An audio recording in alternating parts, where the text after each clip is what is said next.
Hello and welcome to Perilous Pursuits, a live D&D podcast where a bunch of us nerdy-ass friends sit around a Zoom call and play D&D. Tonight we follow a fledgling group heading north into Icewind Dale. Warning, some content may not be suitable for all audiences. Well, maybe I should start a bit of recapping while we wait for Spencer. Yep. Due to some technical difficulties of not pushing a button, we lost an episode last week. And we found our adventurers entering the Termalaine mine. They went through the first level, looking for gems again, finding some clues. I believe Ponto found a small figurine in the workbench area. They proceeded down to the second level. When they got to the second level, there was dust and footprints everywhere. They found a single set of tracks heading to the east and multiple sets heading to the west. Ponto and Maximus, I believe, they went to go investigate the ones on the east, and a terrible aberration that was hiding up top attacked Maximus. It was grotesque with tendrils and a large brain bulbous body with a beak at the end of it with no eyes. It attacked Maximus and Ponto, and through some great efforts and heroics from Maximus and Smoke, as they did a double team to make Smoke jump up and attack the Grell to knock it down, and then through Quincy and Yeti and others involved, they managed to fell the beast and slay the Grell, but not before it let out a gut-wrenching scream as Ponto rolled on the ground, taking a bit of damage and slowly losing his mind, so to speak. After a minute or two, they took a short rest. Ponto got his senses back, and they found some more gems, which I think they mined there in the second level as well. It was Maximus and Smoke again. I don't think Ponto helped. Maybe he did. I can't remember. In that time, Quincy decided that after all that action, he needed to pee and decided to fill the bucket, so to speak, or at least in his case, try and fill the bucket that goes between the first and second level, and peed everywhere all over it. So that'll be a fun task to get through without getting your boots dirty on the way back up. As they proceeded past the bucket, they came upon two kobolds, and they attacked Smoke right away, and Yeti transformed into a giant ice spider, approaching them and scaring them off as they scuttled away with great haste. They ran away and into the tunnels and scuttled away. The party frantically went to go and see what is happening. They came down around the tunnel to the north eventually, and then down a set of stairs to the lowest level of the mine. Yeti proceeded to scuttle along the walls. Ponto had this mechanical iguana arms pop up in these hovers. Well, we'll see what happens because Spencer just tried to log in. Oh, it's gonna work. It's gonna work. So we are just recapping as you join us, Spencer. Ponto continued to explore some of the paths. They came to this one section where they met a kobold speaking very fluent Common, and the party met Trex, a kobold speaking fluent Common with a raggedy, kind of like rickety, white sheeted, kind of looks like dragon wings, but a satchel over his side. And he was speaking quite eloquently and tried to convince the party that they meant no harm. They scared off the miners. This perpetual winter has dulled their senses, and they are looking for heat. The party engaged in some conversation. No decisions were met. There was one funny bit of business with Quincy. Quincy kind of got the chills from Trex. Something about not everything being right, and something about himself as well. Maximus, when he reached out and grabbed Trex's shoulders, had a sudden chill go down his spine, and the hair stood on the back of his neck. Almost like he's had the same sensation before. One maybe of when Cephik departed from his body. And there we have the beginning of this episode where the party is engaged with Trex. Hands up, a bunch of other mangy kobolds behind him as they try and parlay with the group to take them back to Termalaine and hopefully get some work here in the mines that they can continue to live in this warm area while the winter rages on the outside, so to speak. So with that, if everybody is logged into Roll20, we're still waiting for Mike. I was going to say we're still waiting for Smoke, but we're not waiting for Smoke. All right, I have to change Smoke's. Yeah, can you change the permission so I can move them? I will.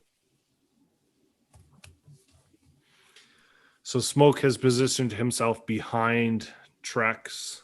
I added some icons to make it easier for everybody. Trex is in front, and there's a bunch of kobolds scattered behind. Maximus was a little bit farther forward, talking to Trex himself. We find the group there. I believe Maximus, you kind of had like your hand on his shoulder, and you like touched his shoulder, and like an unnerving sensation kind of like shot through your body. Hair on the back of your neck stood up, chills going down your back. And that's where we find our fledgling group here today.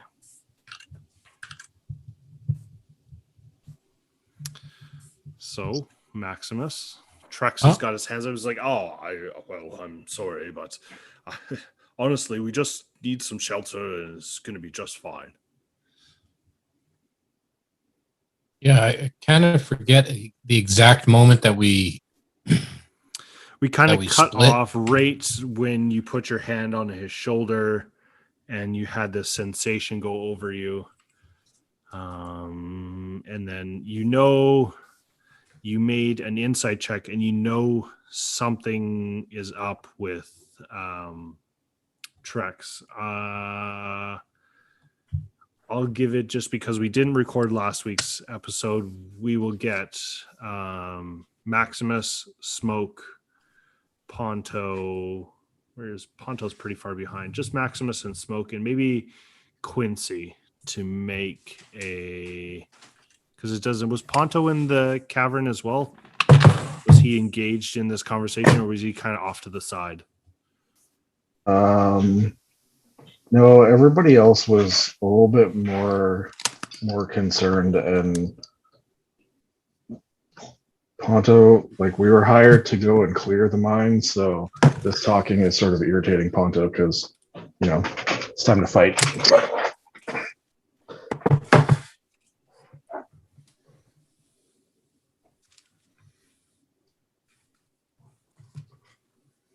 So we will get Quincy and Maximus and Smoke. I guess Yeti, you were up there too. You can make one an insight check as well using your actual stats, not your spider form stats. So if Well, you guys would want to make an insight check. 13.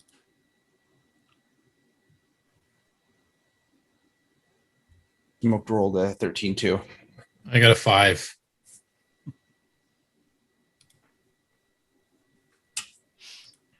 Okay. Yeti, what did you roll? 12. 12. So Quincy and Smoke being behind him, like these rickety wings that are on his back and this bag that he's got tucked across his side. The bag looks odd to you, Smoke. Like it doesn't really fit. His rest of his clothes are quite nice. The wings are just ramshackled together, but this bag, something's up with this bag. Quincy, I think you rolled a 13 as well. Yeah.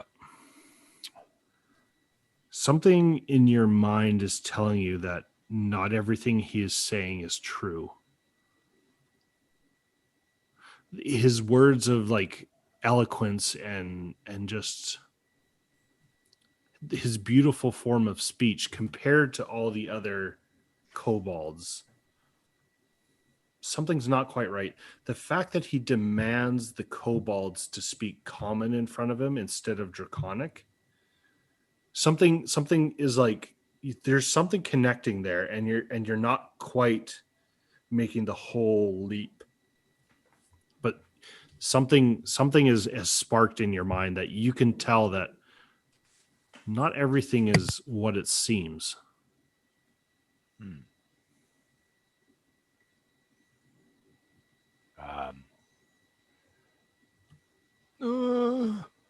Quincy's going to. I guess it doesn't have any material components. Quincy's going to cast Charm Person on him.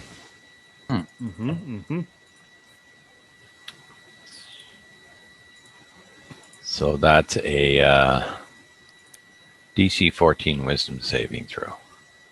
Oh yeah, because kobolds are super smart. Yeah, no.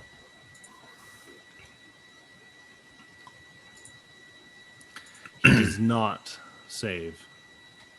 So you see Trex kind of is like, well, you guys, honestly, this was, we meant no harm with the miners, but you can just see him kind of just like his hands are up, but you just see his head drop a bit as you see the spell take effect. What brought you fellas down here in the first place there, my dear friend?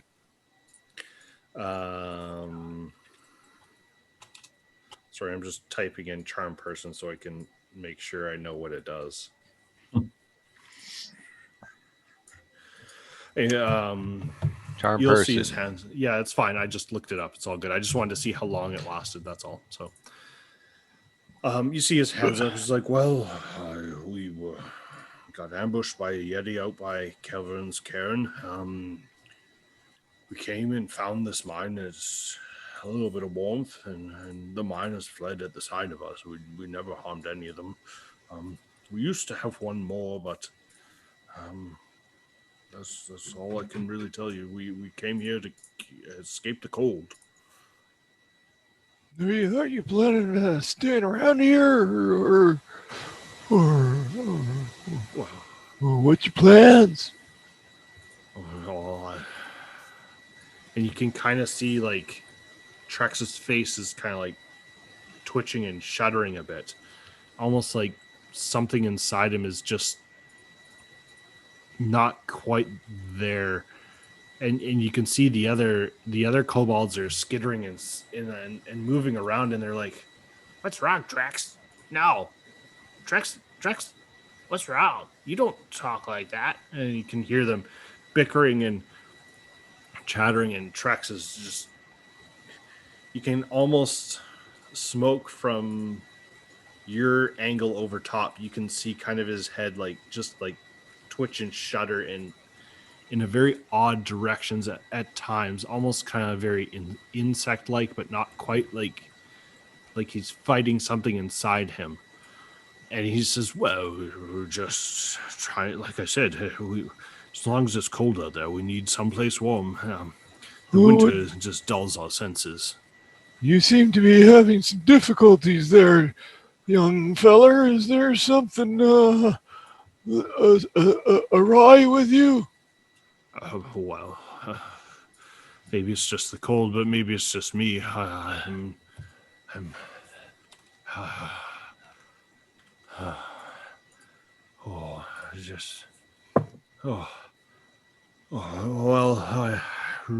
really, you can see Trex is just kind of like really dipping in and out. His head is bobbing, his eyes are blinking, and he's, really what I'd like is to maybe go to Termalaine itself and find someone.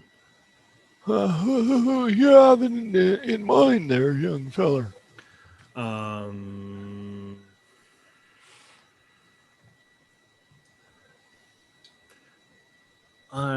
gonna roll a dice for that.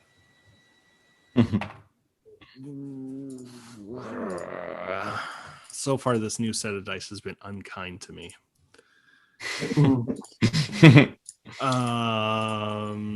You see Trex's face is he's fighting. You can see his teeth are like bare, and he's gritting his teeth, and like he's fighting to try and not answer this question.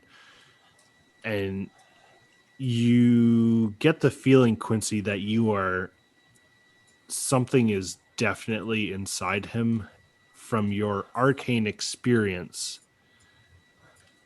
You feel like something is trying to gain access to something else.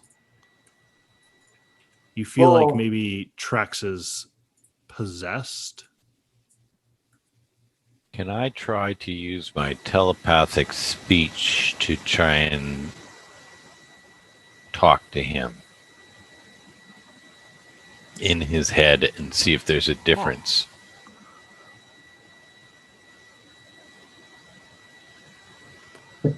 Give me an Arcana check. We'll see how that goes.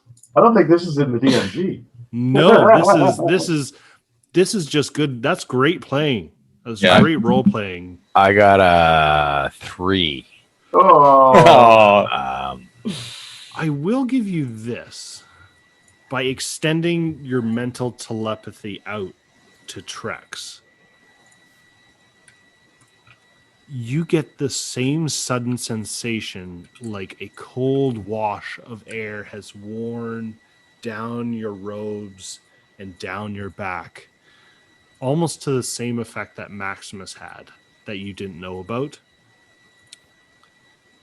You feel the same unnerving sensation, almost like if another presence is pushing and like trying to resist, and like you feel like the duality there, like you didn't quite connect to Trex himself, but whatever maybe is inside, that's what you got. Yeah. Is there something in your head there, Trex? And you see Trex like after his head being down, and he's kind of like, it's a labored speech almost.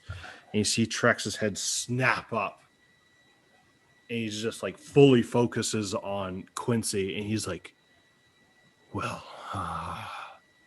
funny you should be the one to ask, since you might be in the same boat as me. I haven't been in a boat in a while. I was hoping to go down to tilt on the boat. Yeah.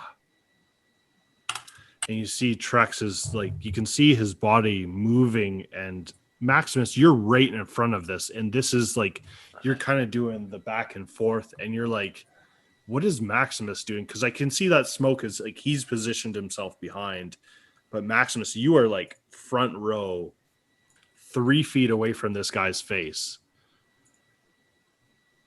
I'm just I'm just a little bit worried that that Quincy is like too into this guy, or like there's some connection that's going on here. I kind of gotta put my arm out and hold Quincy back. Hey, what are you doing?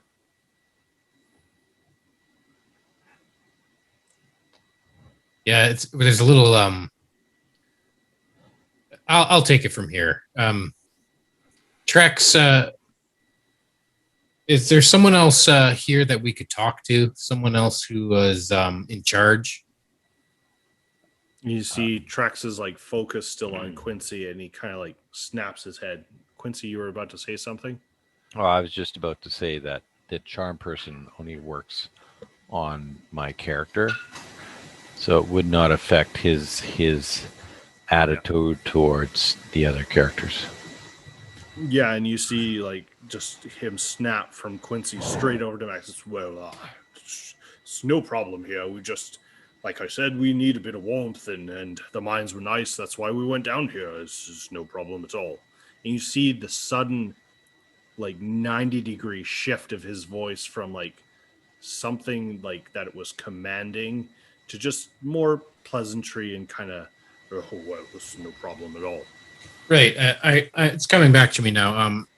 You said that you would be willing to work for the miners, and in exchange for maybe carving out some caverns to live in for the warmth. Oh, well, as long as we can get some shelter and some food from the town, that would be most amicable. We can live a little bit in this cave and eat some of the regular creatures that are down here, some spiders and whatnot, but Hey, we just you're a spider, you can't say hey. I say hey. It's spider language. I'm sure that I can arrange with the other miners for you to have some space. But I'm really interested in finding out who else is here in the mine. Oh well, it's just us folk. We're at the bottom. There's not really the bottom. I mean, you can go down that thing, but whoever goes down that doesn't come back. As he points over into like the central cavern that just goes down.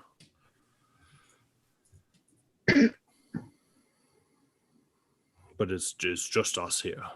It's just me and some of my other kobold brethren that we fled from Kelvin's cairn, and we just we sought out some warmth, and this is what we found. Maximus, correct? If you would maybe take us back to the Termalaine, then we'd be most amicable. That works for me. And you see Trex turn his vision to Quincy next and lock eyes. And Quincy, can you give me a Constitution save?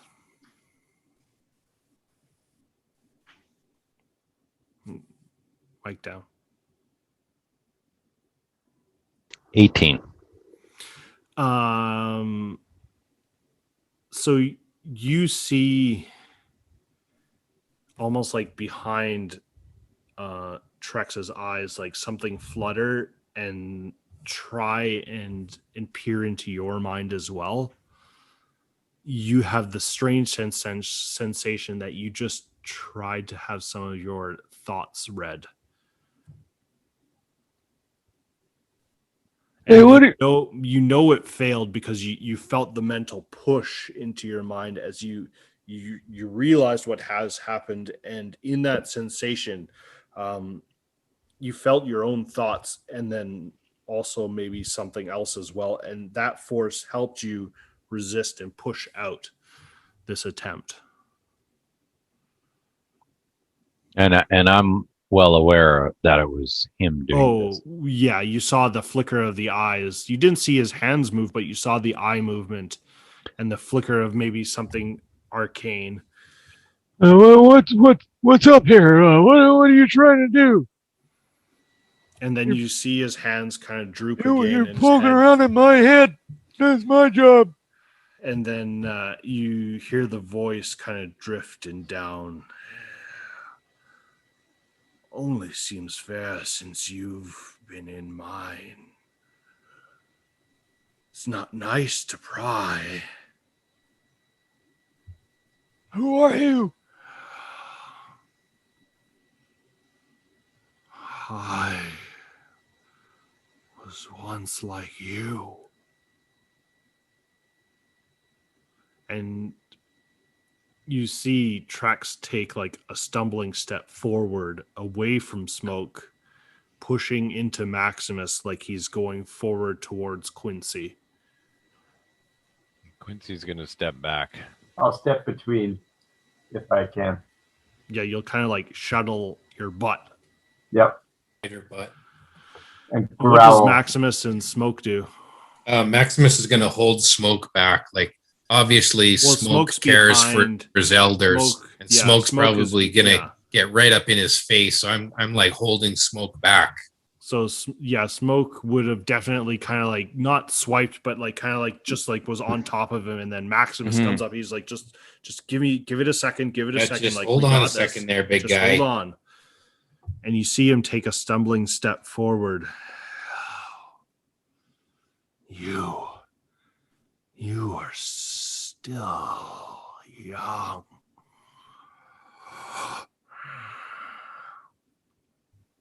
And let's see what Trex does. That's still not what I wanted to roll, but that's fine. You see Trex take another stumbling step forward, and you can see the spell of Charm Person is still actively there because Quincy, you are becoming fully aware that there is something else in Trex at this point.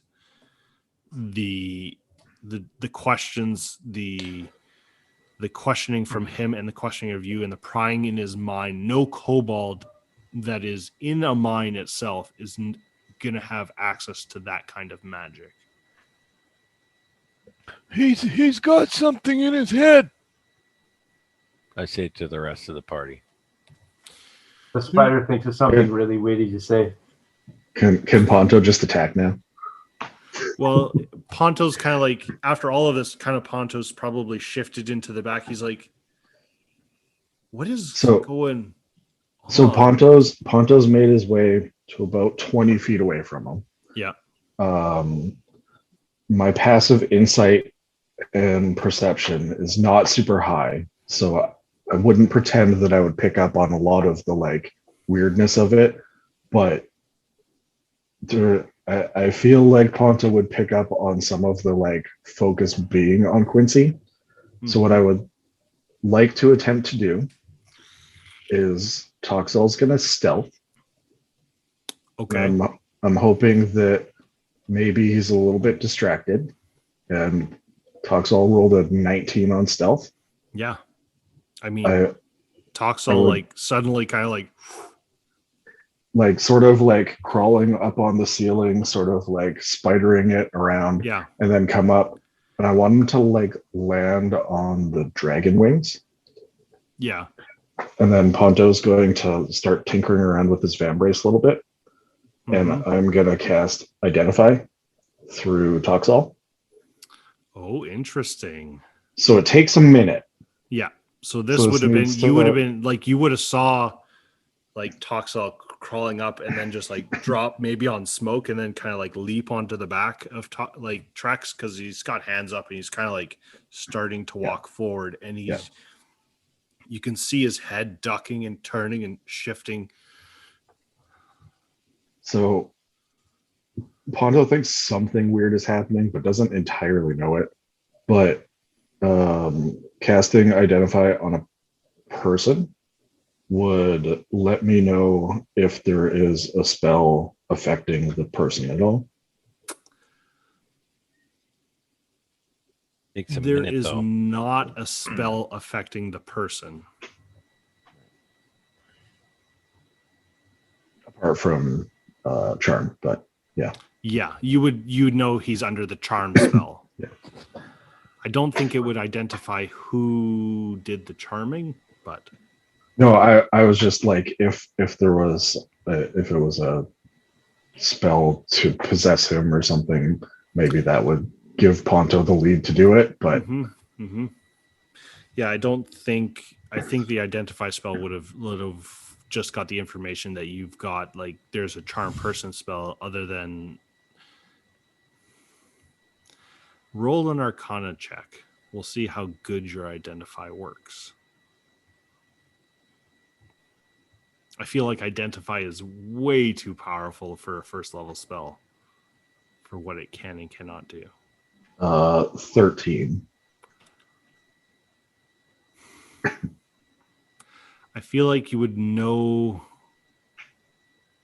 like the spell would be pushed in and you could see maybe Trex would just snap at it and he maybe bats it off of his back. And maybe when Toxol gets smacked by Trex, some of that identify connection gives you the sensation like something is inside his body controlling him. I think that would be what you would get out of that identify spell. Okay.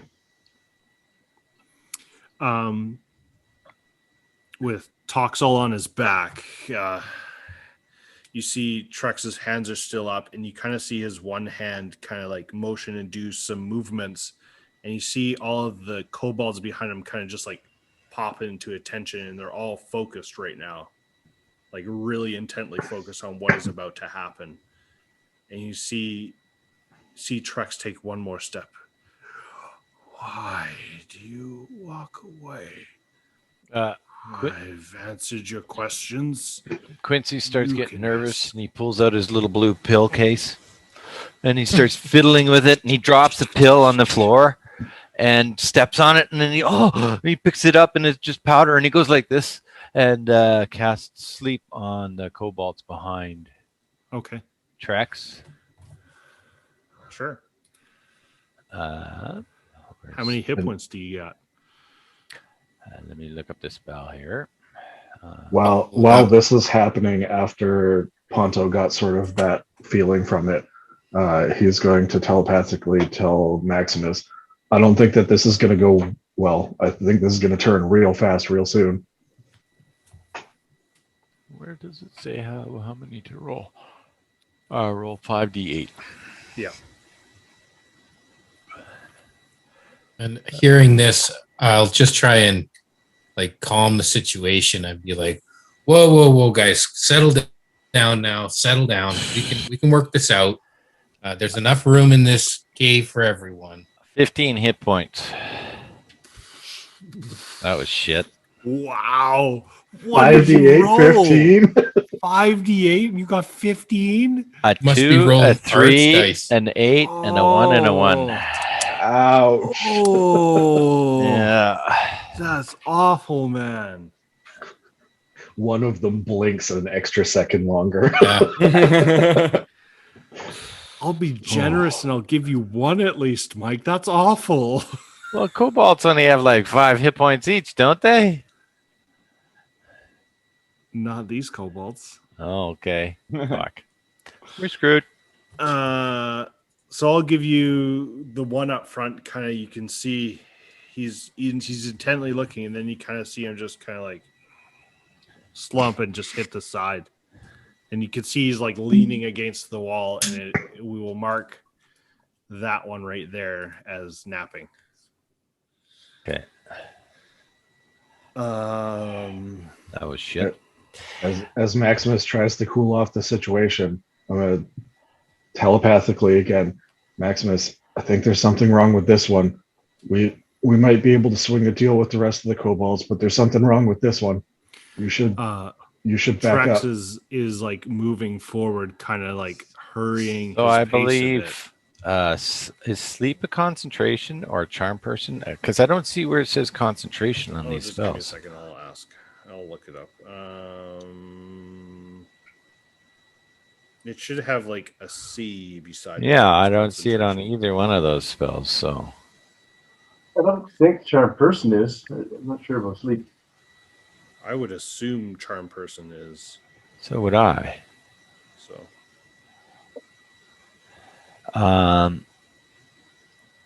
Companions are fighting it and so you or your companions do something harmful. Charm creature grudges friend.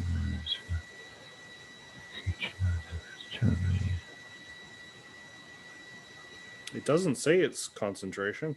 Yeah, and it doesn't say sleep is either. So Really? not that I can see unless I'm blind. No, I don't think it is. Yeah, I don't think either one of those are. Good spell then, sleep. So yeah, you see the one kind of start to bob and weave, and you kind of see Trex. His hands are up, and he's walking forward, and he's like, "That's not very friendly. Looks like we might be eating again tonight, boys." And you see the kobolds in the back all raise their crossbow that they've had stored. And I think we should probably roll initiative here. Mike, what have you done? What have I done? This was going so well. Was it? I don't think at any point in time this has been going well. As a player, I'm like, A voice in the distance said, "Didn't we ask them to drop their weapons?" Yeah, they backed up We got no proof of and that. picked up their crossbows because they dropped their weapons and they went back to the back of the caves because you saw hand motions being made by Trex. Okay, Max, initiative score. Maximus. Okay, initiative 14. 14. Smoke. 12. 12. Yeti got 10. Ponto, 15. 15. Quincy, 10. 10. You want regular kobolds and super kobolds? Is that good? Yeah, we'll do two groups of the kobolds. We'll make them into two groups. Okay. And wow, of course now the dice are picking up. 21 for one of the groups and 12 for the other. And the names super again. kobold will be What's his name? Trex, Trex. Okay. Trex, yep. And Trex got a 17. Okay. Everyone can see that initiative now? I hope. Yeah. Perfect. Okay. I'm just going to organize my tabular windows so I can flip between them. I realized that not linking the tokens to the initiative works way better because that's what caused people not to be able to see it. Ah, interesting. If the players don't have that exact token on the screen, they can't see the turn on. So where is the super kobold? I think he was there's Trex. this guy Never here, mind. isn't he? Got it. Yep. So we'll do the two groups as in like two in the back and then two. We'll split them left and right in the cavern going horizontal. And then if sleeping kobold wakes up, we'll roll for it and see which one he goes into. So you see what is Ray? Yep, that'll work, Ray. So you see the blue kobolds, they kind of notices, they kind of like shout, Trex, get him, let's get him. And they both pull out their crossbow and they'll each take a shot. Probably one actually, no, they'll both go into the the giant spider, thinking that's probably the most threatening thing. Fuck that.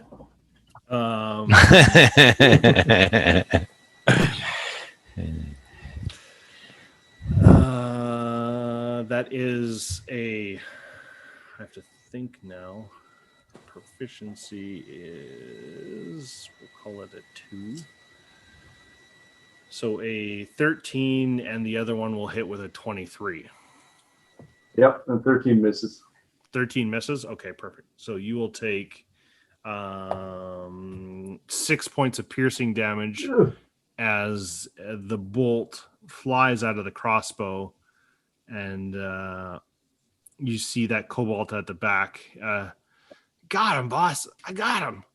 And the other one skitters wide and hits the cavern coming out, as you see that they're frantically looking behind to grab another bolts and to see if they've got other things packed away into the tunnels here. That is their turn. And now we're on to, we're on to Trex.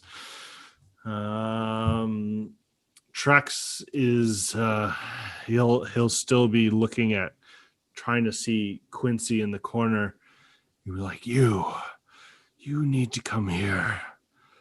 And you kind of see something shudder, and Trex just lambers forward and just like tries to like grapple the spider oddly, but like tries to like maybe just shift through the spider. He's going to make a strength check to see if he can just push through the spider. No, he won't. So the spiders, like, your legs are out there, Yeti, and they're holding kind of like one is up on the wall a bit and one is the other, trying to just hold back Trex. And you can see that Trex is adamant on getting at Quincy.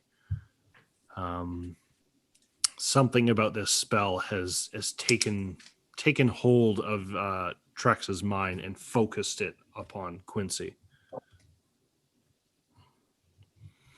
And that's his turn, and then we will be on to Ponto, and Maximus, you will be on deck.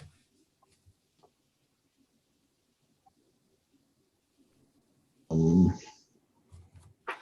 Toxel is just beside Trex, just kind of like off on the side, because I think he batted him off, but he's right in the vicinity. Yeah, I figured once he batted him off, Toxel would have like scurried up onto the wall and sort of not been like right there. With a Maximus and a spider in the way, does Ponto have a clear shot at anything? I mean, you can see like under the spider a bit, but Up on the rocks. You're trying to like I'm very tall spider. If you're trying to cast something, you probably have like visual, but because you're like kind of looking underneath and moving your head. But if you're trying to like shoot through, I don't know. There's a lot of bodies in that little tight tunnel. Yeah, it was the worst that could happen. Ponto, in his vast battle experience, grabs his trusty sling, rock off of the ground, and that's a 19 to hit Trex. Yeah, that definitely hits Trex. Absolutely. For 3 points of piercing damage. And then Ponto will bonus action get Toxel to warm up and get ready to shoot. And he will open up his mouth and shoot out a ball bearing for 14 to hit. I don't think that hits him. Nope, that does not hit him. You see the ball bearing as Trex is adamant on there. He hears the whirring and his head snaps over and just dodges out of the way as it goes in front of him. Ding, ding. As it goes sliding off, and then Toxel will sort of scurry along the wall and go over behind Quincy. Okay. And we're... That'll be Is my that turn. everything for your turn? Perfect. Yes. Maximus, you're up. Smoke, you're on deck after the kobolds. Okay, Maximus can see that this guy. He's made an attack. He's hostile. Well, you definitely know the kobolds behind, but like Trex is very focused on Quincy. Like he's almost desperate to get over there. For some reason, he's not like physically hostile, but you can see the intent in his focus. Like he's trying to get there. He's consumed with the moment that he must get there. But he already had an action and he's hostile. Yeah, you saw him try and push away this giant spider, and Maximus, I know that you don't get people much, but this is a bad situation. You're not really a people person. Yeah, I mean, you know the kobolds behind him are hostile. You know that Trex made hand signals, and you saw him try and push through the ice spider, but he has not.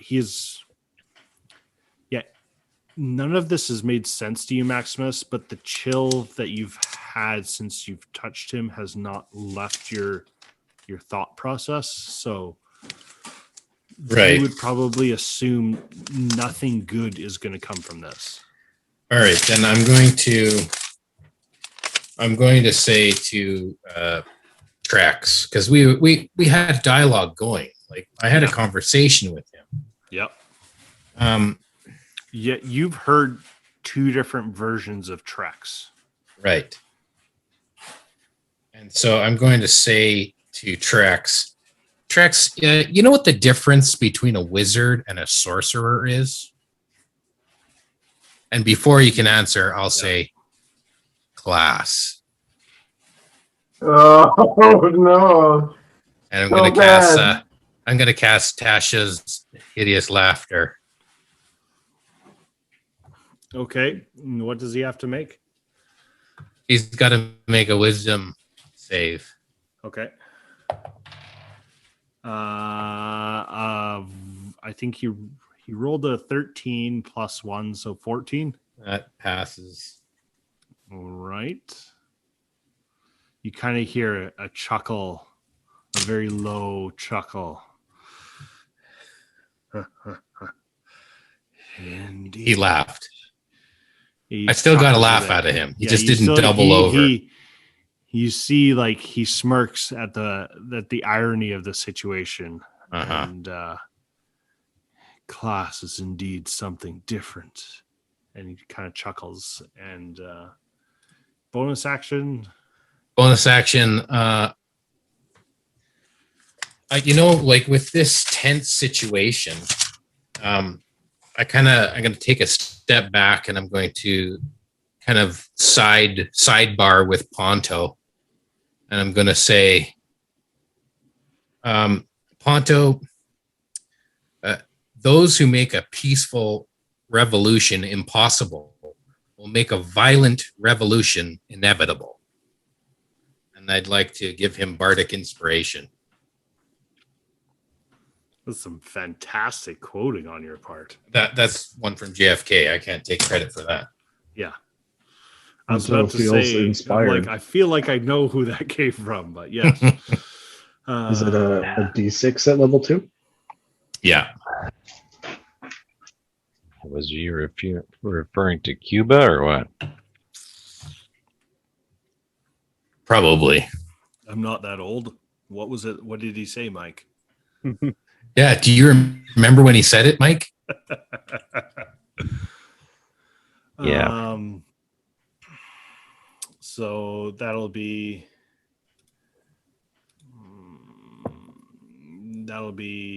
Maximus's turn, and now we're on to the red kobolds. So we'll make these guys blue 1 and red 2. You see both of their crossbows go up, and they kind of take aim at Smoke and take 2 shots at Smoke. A 18 Smoke and a 13. I think 18 hits me. Yeah. Does it Okay. smoke him? Oh, It smokes him right in the ass. You see a sudden sharp pain as it just catches you in the leg. For 7 points of damage as it lambastes into you, Smoke. You roar out in pain as this bolt hits you in the back of the leg. Oh, weird. Looks like I'm going to have to reload roll 20. Just give me a second. When you get back, kobolds are gone. No, they're not. They're still there. And I got to move the turn order into a spot where I can see the whole thing. Perfect. Okay. So Kobold 2s have gone. Smoke, you're up. Yeti, you're on deck. yeah. So once I get hit with the arrow, Yeah. I'm actually gonna just look down, snap the arrow off in my leg, Mm-hmm. and you can just hear this low growl. And I turn to the left side of the map to the group, and I do daunting roar. So all the kobolds behind you roar at them. Yeah. And that's your bonus action, if I remember right. Yes, that's Cough, rage, cough, cough, cough, rage, cough, Can't rage. He just uses bonus action to do daunting roar instead. cough, rage instead of bonus action. Right. Cough, rage. It's fine if Smoke dies. Who cares? I don't know about that. That's actually It's- pretty smart. There's a lot of initiative packed in behind. Is that going what to did wake they up roll? the sleeping guy? I was about to say we're going I to have to would- roll a Constitution because I think that kobold might have been shaken awake. I would like to do an intervention. The You very chose first this path, action he Gord. takes in here. It's not my fault. Becker, what do I got to do for daunting roar? That's really interesting. It's a save of some kind, isn't it? Yeah, I would assume so. Yeah. I'm going to do So daunting you do roar your daunting roar. What kind of save does he have to make? Wisdom Save. saving throw DC 14. So 1 fails, 2 fail. Both of the 2 red ones in front, they kind of like shudder in fear. The next 2 behind, the back one saves, and then we will roll for Sleepyhead, and he definitely saves. So you shake awake the sleeping one with your roar as it reverberates through the caverns as you roar at them. As both 2 front ones kind of just slink back. I think they are afraid, if I'm not mistaken. Yeah. They're frightened. Yeah. They're frightened. Okay. And what does that do to them? Let's see. Frightened Can't move is- towards smoke and has And disadvantage. disadvantage while smoke is in vision. Okay. Yeah. Okay. So they will have disadvantage, and then one in the back is also frightened. Okay. Anything with your action? Yeah. I will run up, or I'll turn around to the past sleepy one, so the one that just woke Just up, woke up. Yep. and attack him. Okay. You're going to have to take a 5-foot step away from Trex to do that. Well, if I attack trucks, I'll get advantage on that, right? Because it's flanking. Think so. Yep. Okay, then Are I'll these 10-foot squares or 5-foot squares? 10-foot squares. 10-foot squares, okay. If you can change the snail to a red dot, Ray, that'd be great. Thanks. The snail was the sleepy, so yeah. Yes, it was. Now it's red So- and sleepy. Yeah. Perfect. That's great.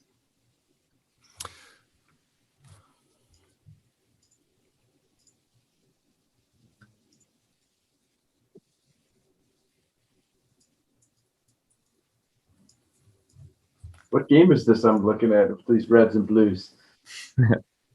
Connect 4 or something? Looks So close I'm to it. gonna You attack with don't want to know what happens when 4 of them go in a line. attack with my Lightning great bolt. axe. Okay, yeah.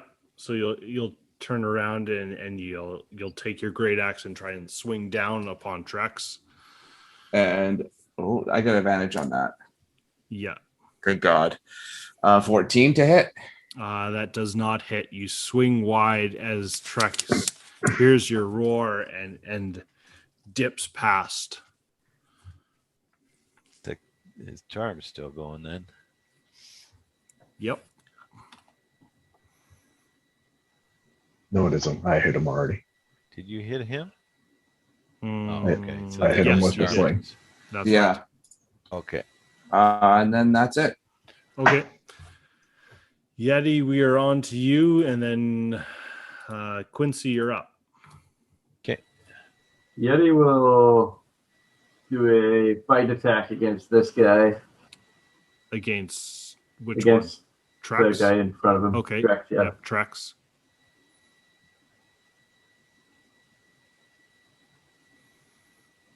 Ooh, 17 plus 23 to hit. Yep, that definitely hits all day. Okay. And then he now has to make a Constitution saving throw DC 11. For what? Poison. Poison damage. Yeah. Okay.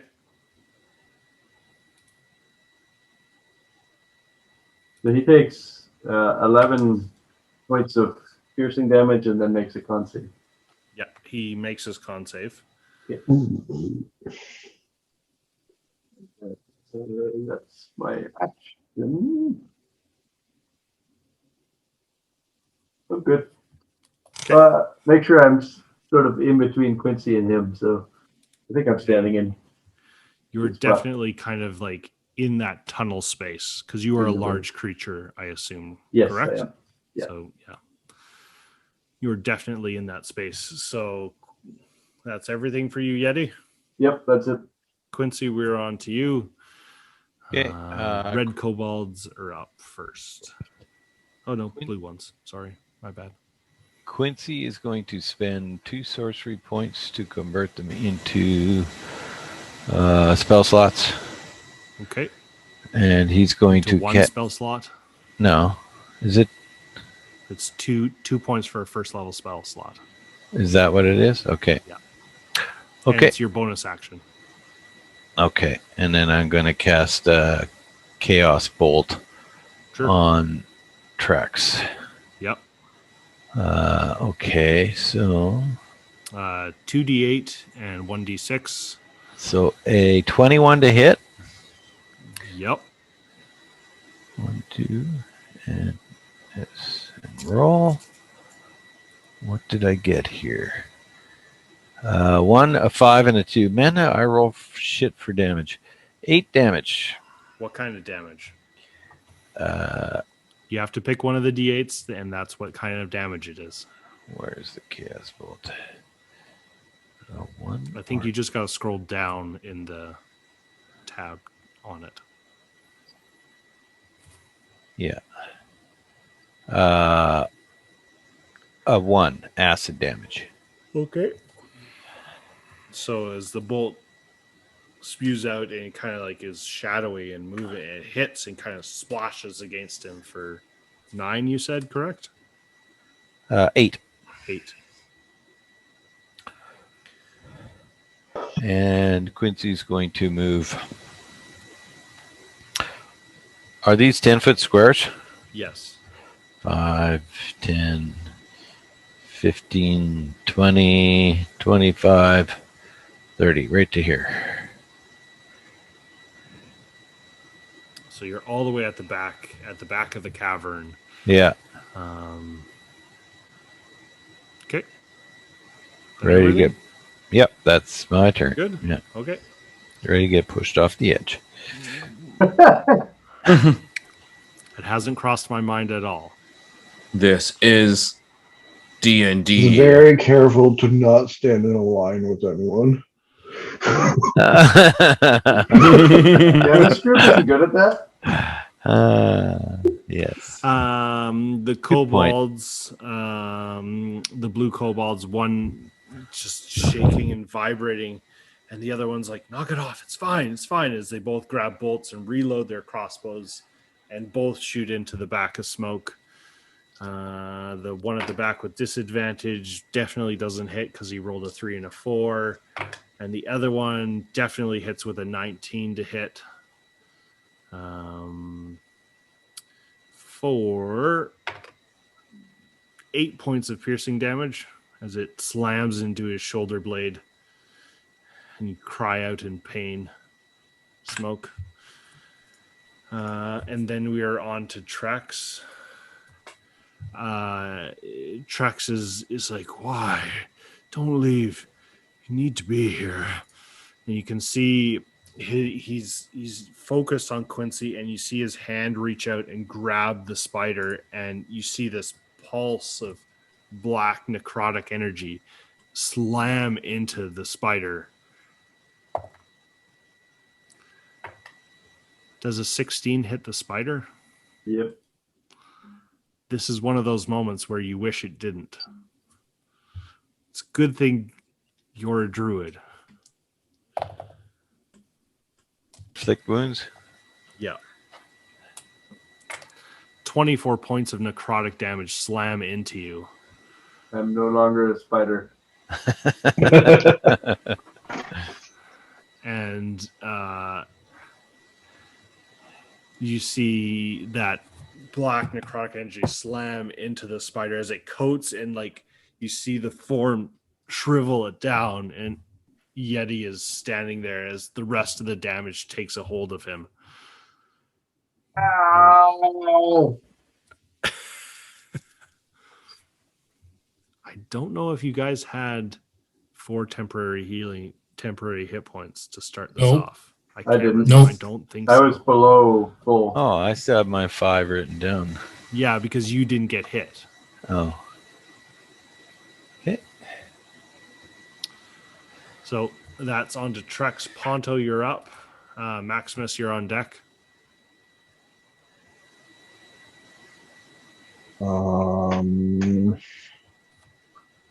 Well, seeing that, Monto's going to shift so he doesn't have to shoot through Maximus. And he's going to sling another rock Trex's way for a 22 to hit. Absolutely. Another 3 points of piercing damage. You see this rock smoke yet Trex square in the forehead. And as like it hits him, you see his eyes blink. You see Trex's body just slump down. And out of Trex, like kind of like evaporates out of him slowly, kind of like Ethereal? ethereally pops and floats up, and you see the same voices. It's good to see you. It's quite nice to be back. One of you has to be better than them. And you see the kobolds are like, holy shit. Like they've almost seen this before. You don't know where, but you see like the vibrating afraid ones. The rest of them are all like, what do we do, guys? Trex is down. That thing is back. What do we do? And we will now pretend that Trex is some sort of ethereal spirit. And is that everything for you, Ponto? You still have a bonus action. I'm going to bonus action, see if Toxol can hit the ethereal spirit with a bear. Sure. Yeah, absolutely. That is a 20 to hit. Yep, that hits. Oh, for that sweet, sweet max damage, I think he has a +2.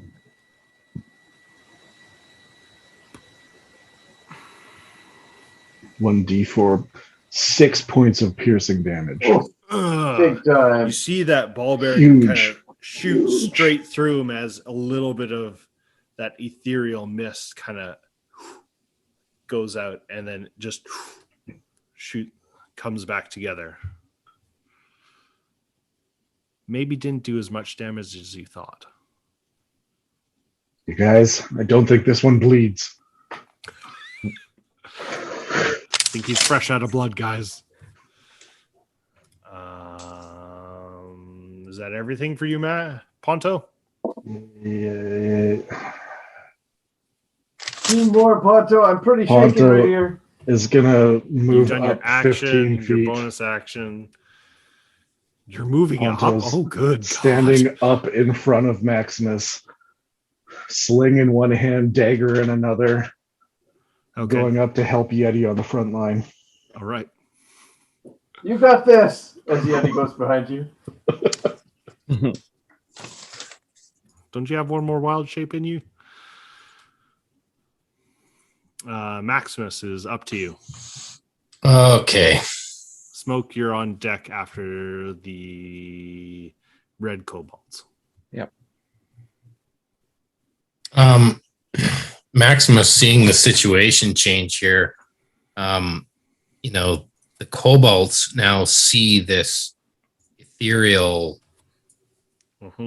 like ghost-like entity. Mm-hmm. I'd like to try and persuade them that is their enemy, not us. Mm-hmm. So Yeah. I'm going to say, look, guys, help us take this ghost thing down. Don't shoot at us. Shoot at that. And make a persuasion check. A natural 1. Buddy, Oh, that's awful, man. dude. So that means Oh. Yeti switches to their side then, right? You still have your bonus action and your movement. What are you doing with those? I'm just going to come right here beside Ponto, create a wall, shield wall. You create a human barricade. Yeah, to protect from a ghost. That'll work well. Yeah, that'll work well. Mhm. Yeah, well, that's all I got. Bonus action. My bonus actions are spent. Okay, sounds good. We were moving on to the red kobolds. 2 of them are shaking and vibrating, and they do nothing with this specter rising out of Trex and the fear from the daunting roar. They're like, they're all kind of like shifting and looking at each other. The other guy is like, he kind of like freaks and spooks, and a bolt goes shooting out and kind of like clangs off of the top of the cavern and drops down kind of like right between Maximus and Ponto. He goes, ah! And that's all they're going to be doing. Smoke, we are on to you. Oh, that's one too far. Kind of an Smoke, we're on to insensitive you. name. Smoke is a pretty insensitive name for this day and age. Wildfires all around us. The Soyuz is on fire now. You won't have to go there tomorrow. No, I still got to go there tomorrow. It's on fire. There's nothing to go to. He has Smoke, to go you're make sure up. the toilet's Smoke's still gonna rage. Yeti, you're up. Okay, so you bonus action Yay! rage. Yeah, bonus action raged, and what should I do? Should I attack the guy? Yeah, why not? I'll sorry, I'm just reading up. It's okay. We get it. We appreciate you jumping in and filling in. It's so much worse than Gord standing over you too. Yeah, it's like Yeah, you're not Gord's playing my just, character like, right. Oh, see, now he unmuted you because he's going to say something smug. Just watch Come on, this. Becker. Let's move it. No. You. I got you this time. He's giving Gordic inspiration. Gordic inspiration. Let's go, Becker. Disadvantage. You must be home by now, Gord. What was that? Are you almost in Vancouver yet? I'm going down Burrard Street, almost over the bridge.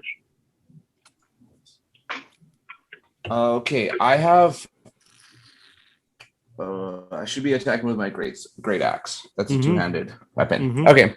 But there's like the ghost is the ghost is like right in front of you, floating, kind of like his hands are out, and he's definitely humanoid, old, that you can see, and definitely older than Quincy.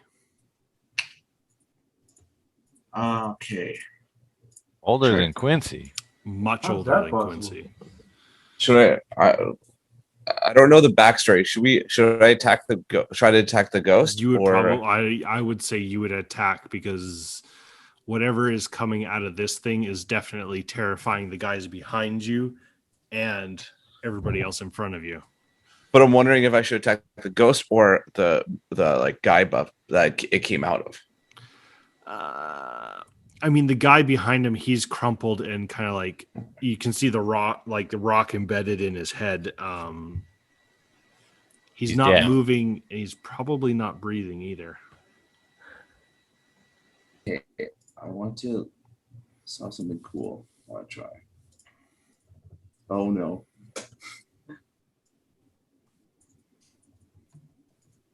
No, I'm not going to do that. Listen to the wisdom of your elders. I'm just going to attack with a great axe. Okay. Swing Oof. that thing. Oof. I rolled a 3 plus Yeah, a 3, doesn't hit. and that's a 6. Nope, that doesn't hit. I don't want to do that. That's fine. You swing down, and it kind of you just see the axe go like just beside it, as kind of like the mist moves around the blade. And that's your bonus action. Your action, you got a bit of movement.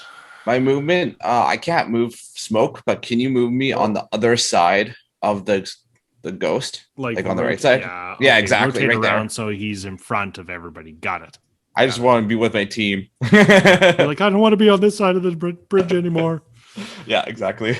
Okay. I thought I changed it just so you could change stuff. You might have to log out and log back in. Okay. Anyways, I'm done. Next turn. Yeti, you're up. Oh shit! Quincy, What's you're Yeti on gonna deck. do? I guess How I'll you step looking, Yeti? really pretty rough. Pretty rough, eh? Yeah. Like I just took 20-something damage in one hit. Don't you have any shape changes left? I do, but it's totally useless because I won't be able to hit a ghost. Lily! Cast a spell then. Yeti's going to bonus action cast Shillelagh, and then Hey.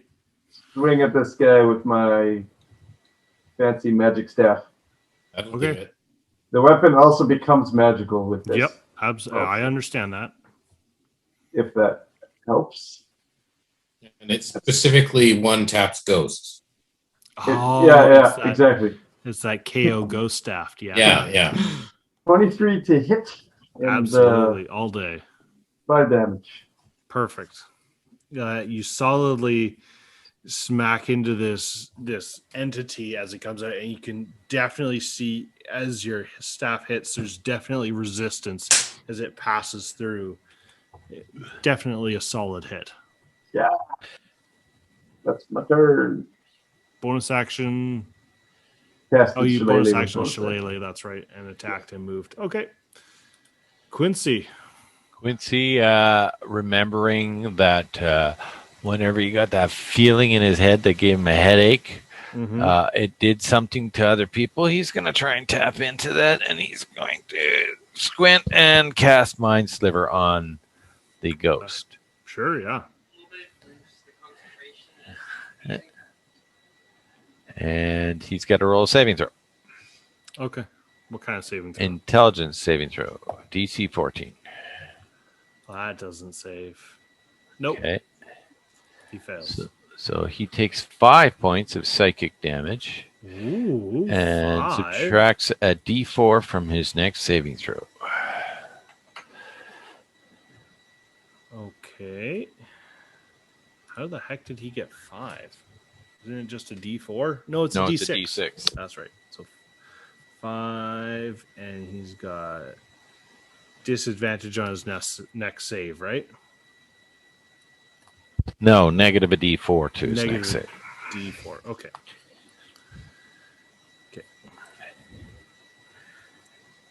Okay. We're on to the top of the round for the blue kobolds. They're kind of like looking at each other. Well, what do we do? I don't know. As they both, one takes a shot at the ghost and misses, and the other one shoots at Smoke, who's just on the other side, and it goes through the ghost and moves past Smoke as well. They both shot wide.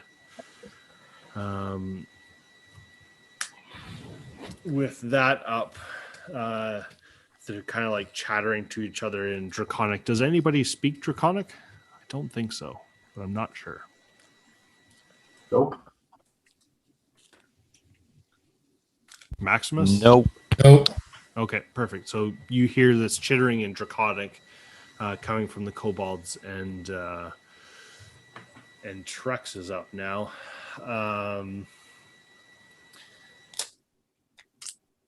You see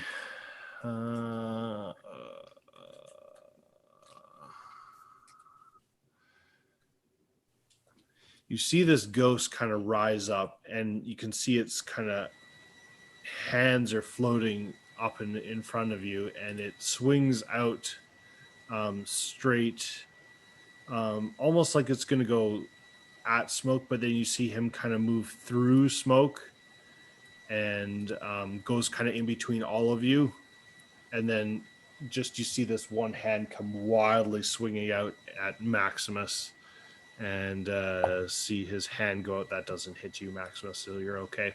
You see this hand trying to grasp at you, and it just, you pull out of the way as it passes in front of you, and we will call that the ghost's turn. At this point, the ghost. If I can just interrupt, guys. I just got here, so I just want to back her. Thanks for filling in. You're doing an awesome job. And I'll talk to you. Okay. Don't kill me. You log back in and just join us. No, I got to unpack. So okay. I'll talk to you guys later on. Bye. See ya. See ya. You hear as he's like trying to reach forth and he's like, "You will all come to know that this is the best for you. Yanth will be fine." As he tries to reach forth and sweep down at Maximus.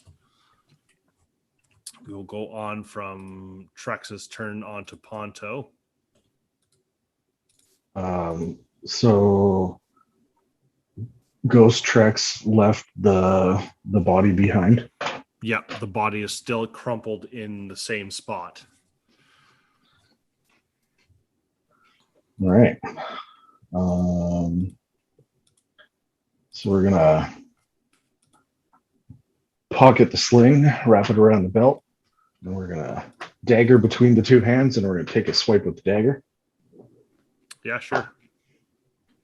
Oh, that's not gonna hit. A nine for sure misses. Yeah. You have inspiration if you want to use it. I don't think a D6 is gonna might not help, so save it because it's at least 14 because a 14 missed. That was with Trex. This is a ghost. This is something else. Fair. This is the final form. Harder to hit. Fair. Yeah.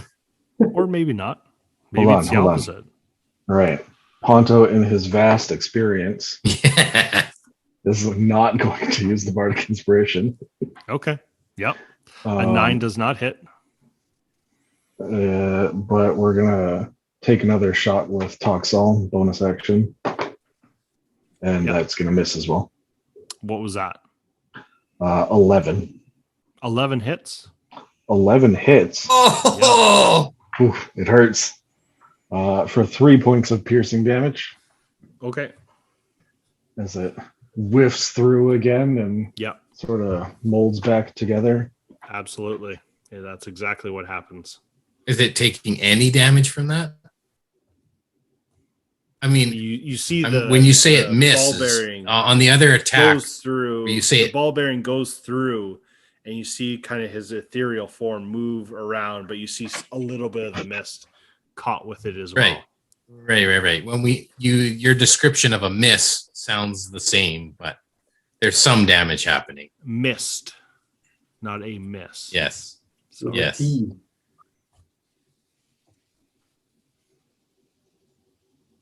and that's everything for Ponto. All right, Maximus, you're up. Well, Maximus doesn't know what this thing is, but he's going to take a wild swing. I'm going to draw a short sword and swing at it. Swing with advantage. Is it like between us right now? Yeah, it's like right dead center between all four of you. Okay. That's a 23 to hit.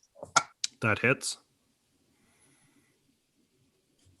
And that is 8 points of damage. Perfect.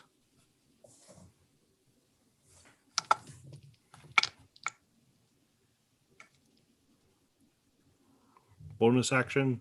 And my bonus action, I mean, I gotta hold this. I can't use my bonus action yet. I need it. Okay. The second set of kobolds is up, the red ones, and they're kind of like looking at each other. They don't know what to do. They're afraid. One of them fires a shot off, kind of at Smoke. Well, I won't use that dice again tonight, but it misses anyways. And we're on to Smoke. Okay. Welcome. Rime? Hello? Yep. Okay. I don't know what. Well, seeing that somebody attacked the ghost guy and it just whisked away, Smoke is going to run up. Can I? You're like, he is right in between all of you right now. Mm-hmm. If I move, will that cause an opportunity attack? Yes. Yeah.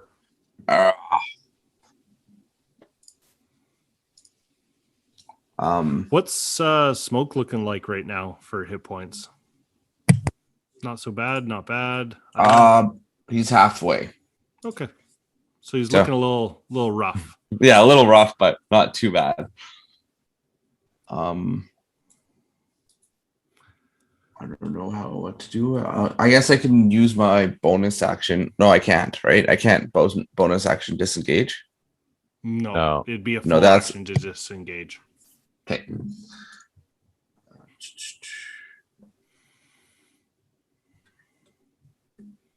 You're kind of in a rock and a hard spot. If you either attack the ghost or if you move away, you provoke an opportunity and the potential attack, and then you can do with whatever is behind you.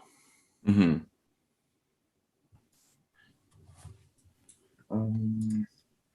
Kill the ghost.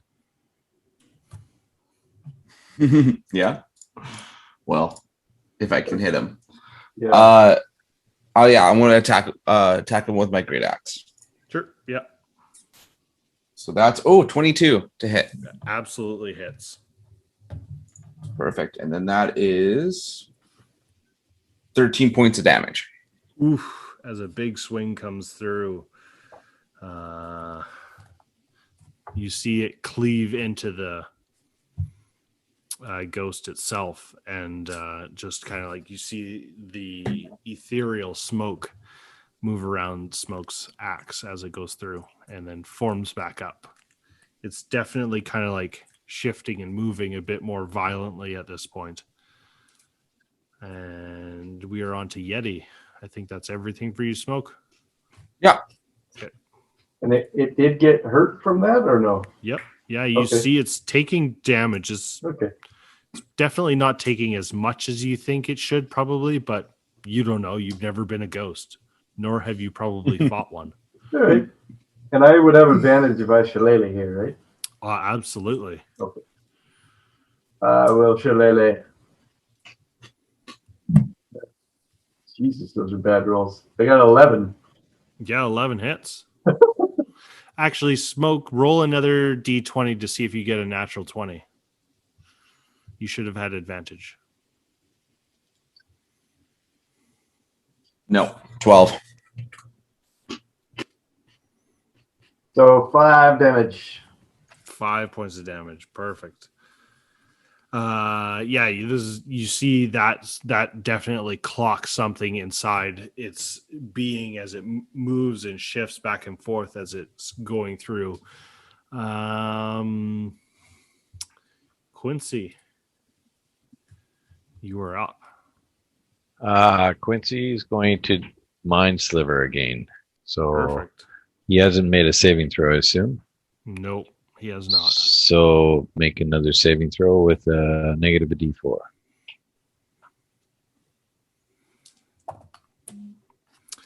That is definitely not going to help him with like a 5 and a 4 for the d4. So Fine. So he takes 4 points of psychic damage and negative a d4 again. perfect.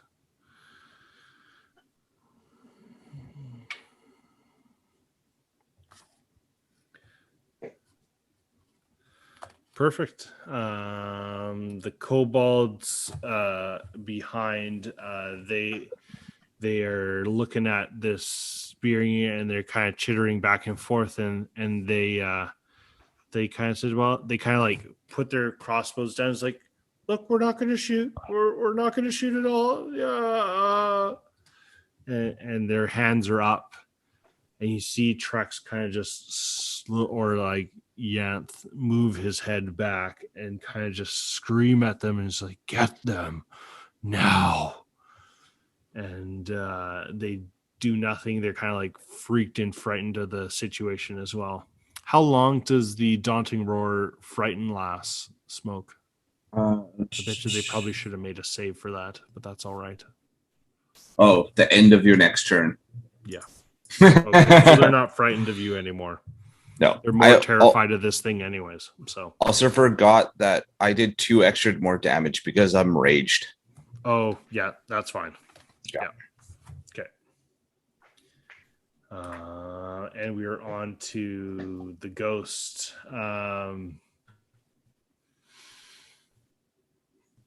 You see it kind of like again pass through the group of you, almost like operating in and out of existence as it slides through and comes to the other side of Maximus and Ponto, and all that is left between is Maximus and Ponto behind and Quincy in the front. As you see him just kind of staring down and moving his hand. It's not nice to run away. Come back here. Would get any opportunity attacks as he moves through? No, he operated out of the space and into the other space behind you. So it wasn't a movement per se. It was almost like he changed spots in your perspective. Mm-hmm. He moved into the ethereal plane and then reappeared behind. Most likely that would be happening if you were attentive to a ghost. With that, he will turn around and swing down at Ponto, because Ponto has been a nuisance and a pain to him. That's Ponto didn't even get advantage on the last attack. I realize I probably should have given you that, but it's too Was- late now. That was- 23 will hit Ponto, I Yes. assume. Yes. Saving throw. Nope. No? Saving throw.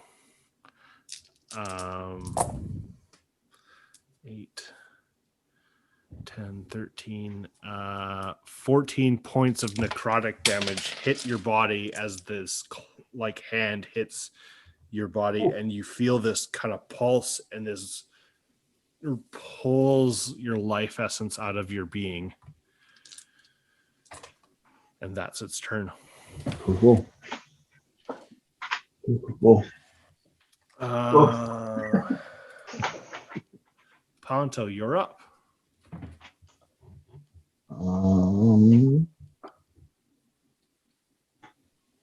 Well.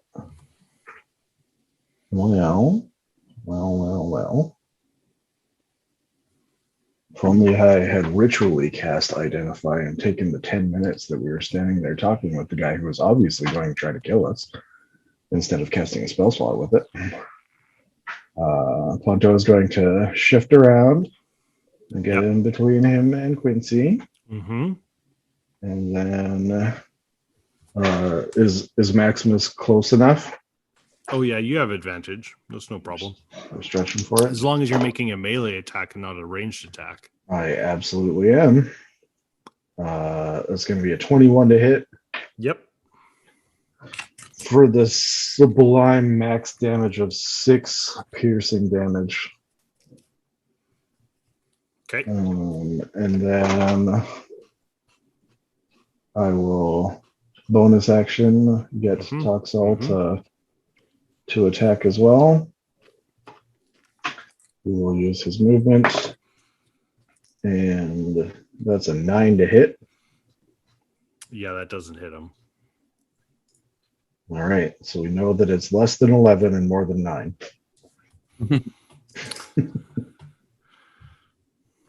That's my turn. Okay. I will stand my ground between Quincy and this ghost. All right. Dagger in hand. How are you looking, Ponto, after that huge smack? Fantastic. You're such a bad liar, just like Ponto. As he finishes slash, he wipes some blood from his face, and it just keeps pouring out. Okay. Not in great shape. Maximus, you're up. Okay. Maximus is going to this is a 10-foot square and he's standing right in the middle of it. Yeah. You still can move around him. He is ethereal. I'm going to run through him. Okay. Because he's ethereal. Yep. I'm going to take up position over here. Yep. And as I pass him, I'm going to say, I thought about making a joke about your life, but I see life already beat me to it. That's awful. And I'm going to cast Vicious Mockery. That's awful. Is that a saving throw? Yeah. Yeah. He'll take his negative D4. That's a wisdom saving throw. Okay. 14. That passes. Oh. Yeah, my spell save is 13. Yeah, the +1 and the -1 just kind of canceled it out, and I rolled a straight 14. Is that your action? Second time you've rolled a 14 against my spell. I apologize. I rolled a 13 plus a 1 last time, so. Maximus, you have a bonus action. You've used some of your movement. I'm going to, as a free action, I'm going to tell the kobolds, just stand down. We got this. Stand down. All right. Make a persuasion check. I'll grant that one to you after all of this is going on, and some of them have already started to put down their crossbows. Okay, persuasion's 19.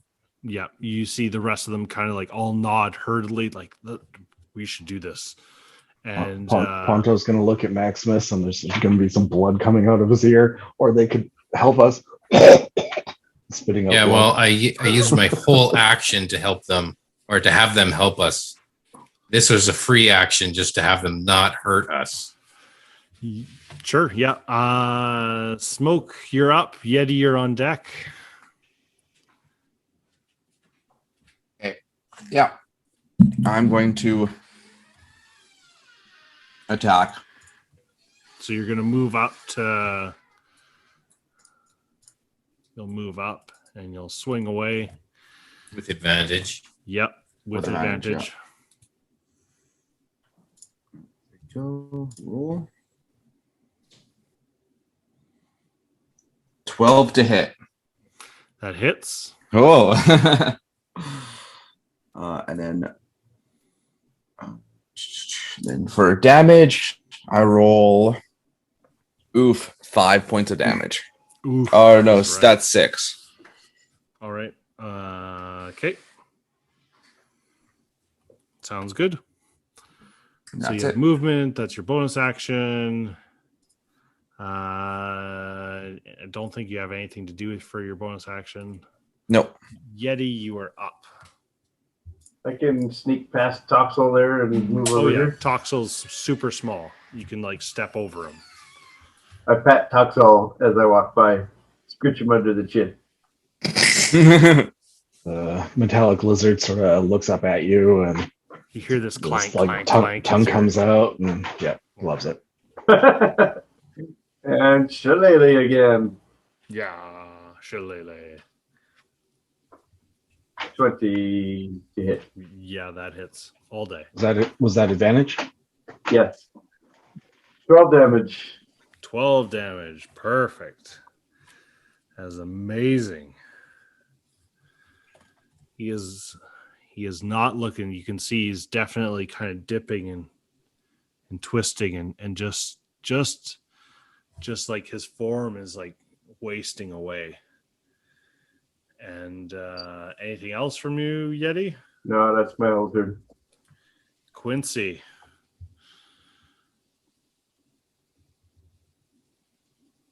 Microphone.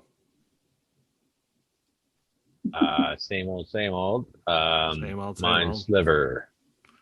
Intelligence. Yeah. 17. Okay.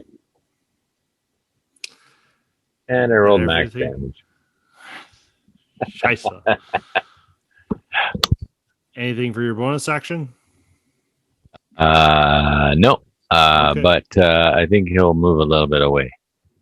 10, 20. I'll move to here. On the precipice of the edge. Yeah. What could go wrong? What could go wrong? It's a bottomless cavern that you know of. You will see once again the spirit will apparate out and will appear next to Quincy. Uh-oh. And he'll kind of just be breathing. He's like, finally, it's good to see you again. Oh, you just see his hand reach in, and you should make a charisma save. Charisma saving. Yeah. I'm going to use lucky on that. You and that stupid lucky feature. I rolled a 12. 12. Does that make it? No. Okay, I'm going to use lucky then.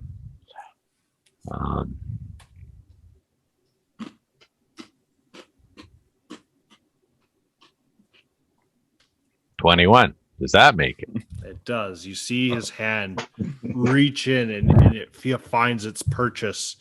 And you feel like some presence kind of crawl up through the back of your head. And you just feel this warmth push in your body, and it just forces its hand out. He's like, no, you are like me. And you can see his frustration, and he's cursing at you and your ability to push his willpower out. And we are on to Ponto. 5, 10, 15. Yeah, I can make it. You got this. I can only move 25 feet. I have small legs. Full out sprint. Ponto, infuriated that Quincy is being attacked, is going to jump and lunge through and try to slash with the dagger. Natty one gets you over the edge. I wouldn't say that I'm that much of a dick, but it's close. I'm going to use my bardic inspiration. To change that 9 to a 12 Yep, that hits. for a whopping 3 points of piercing damage. How do you want to do this? Oh, Because Just it only full out- needed this much. Full out oh my sprint, goodness. just like, no, Quincy! And just jump and dive and like start swiping frantically as I like go through the ghost and like I don't barrel believe over it. and roll into the wall behind him. Yeah, you leap up and then throwing your daggers up, and you like take it down, and you go through the spirit, and obviously you're gonna go through it completely, but maybe it was your form as well as the dagger. It rolled and hit the ground, and you kind of roll up and give me an acrobatics check to tumble as you hit the backside of the cave on the boards. 13 plus 2, 15.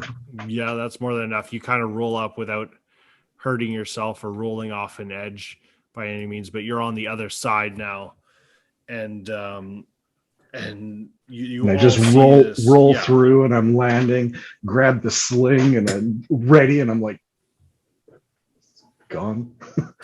And in the same moment, Quincy, you hear inside your mind as the spirit is just kind of just like disintegrating and fading out from existence. You hear, maybe we should have a conversation.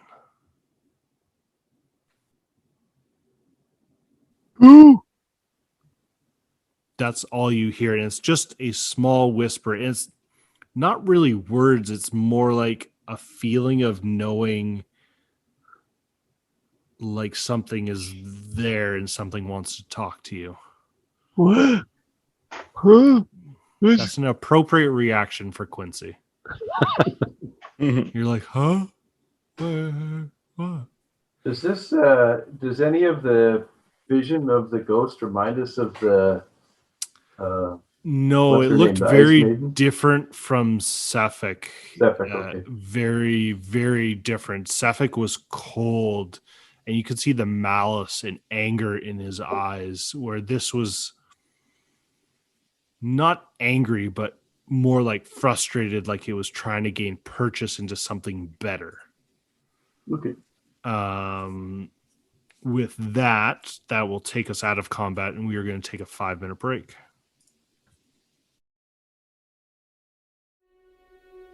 Hi everyone, we hope you're enjoying this episode of Perilous Pursuits. Feel free to check out our website at www.perilouspursuits.com for lots more content. If you'd like to support us further, consider becoming a Patreon and receive perks all the way up to joining us in a Perilous Pursuits adventure at patreon.com/perilous. We would also like to send a shout out to our Perilous partner Describe. It's a great Dungeon Master resource to give you professionally written text on everything from locations and spells to items and creatures that you can use in your very own games. Check out our link to Describe at www.perilouspursuits.com for a 10% discount. Well, What are we going to do with the kobolds now? Maximus has one spell slot left. And as long as we can get a short rest in, we can all get back to full hit points. Quincy has 0 spell slots. and 0 sorcery points. Uh-huh. I'm good to go. I got 2 spells. Right. So if Maximus wants to use his last spell slot to try and bring back Trex. As long as he's only unconscious and not totally out of it. I could Goodberry, and then we would have 9 more hit points to use on ourselves, and we give him 1 hit point. That's probably better than my last spell slot. I doubt he's alive. Yeah, but if we're gonna try it, at least we waste just 1/10 of a spell instead of a whole spell. That's a really good idea.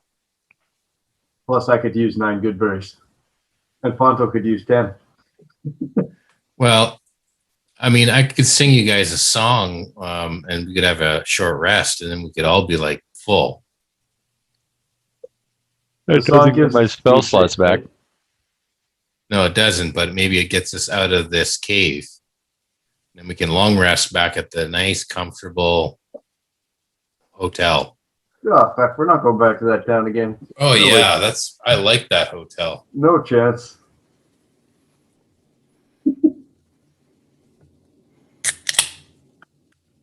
Why don't you want to go back to that town?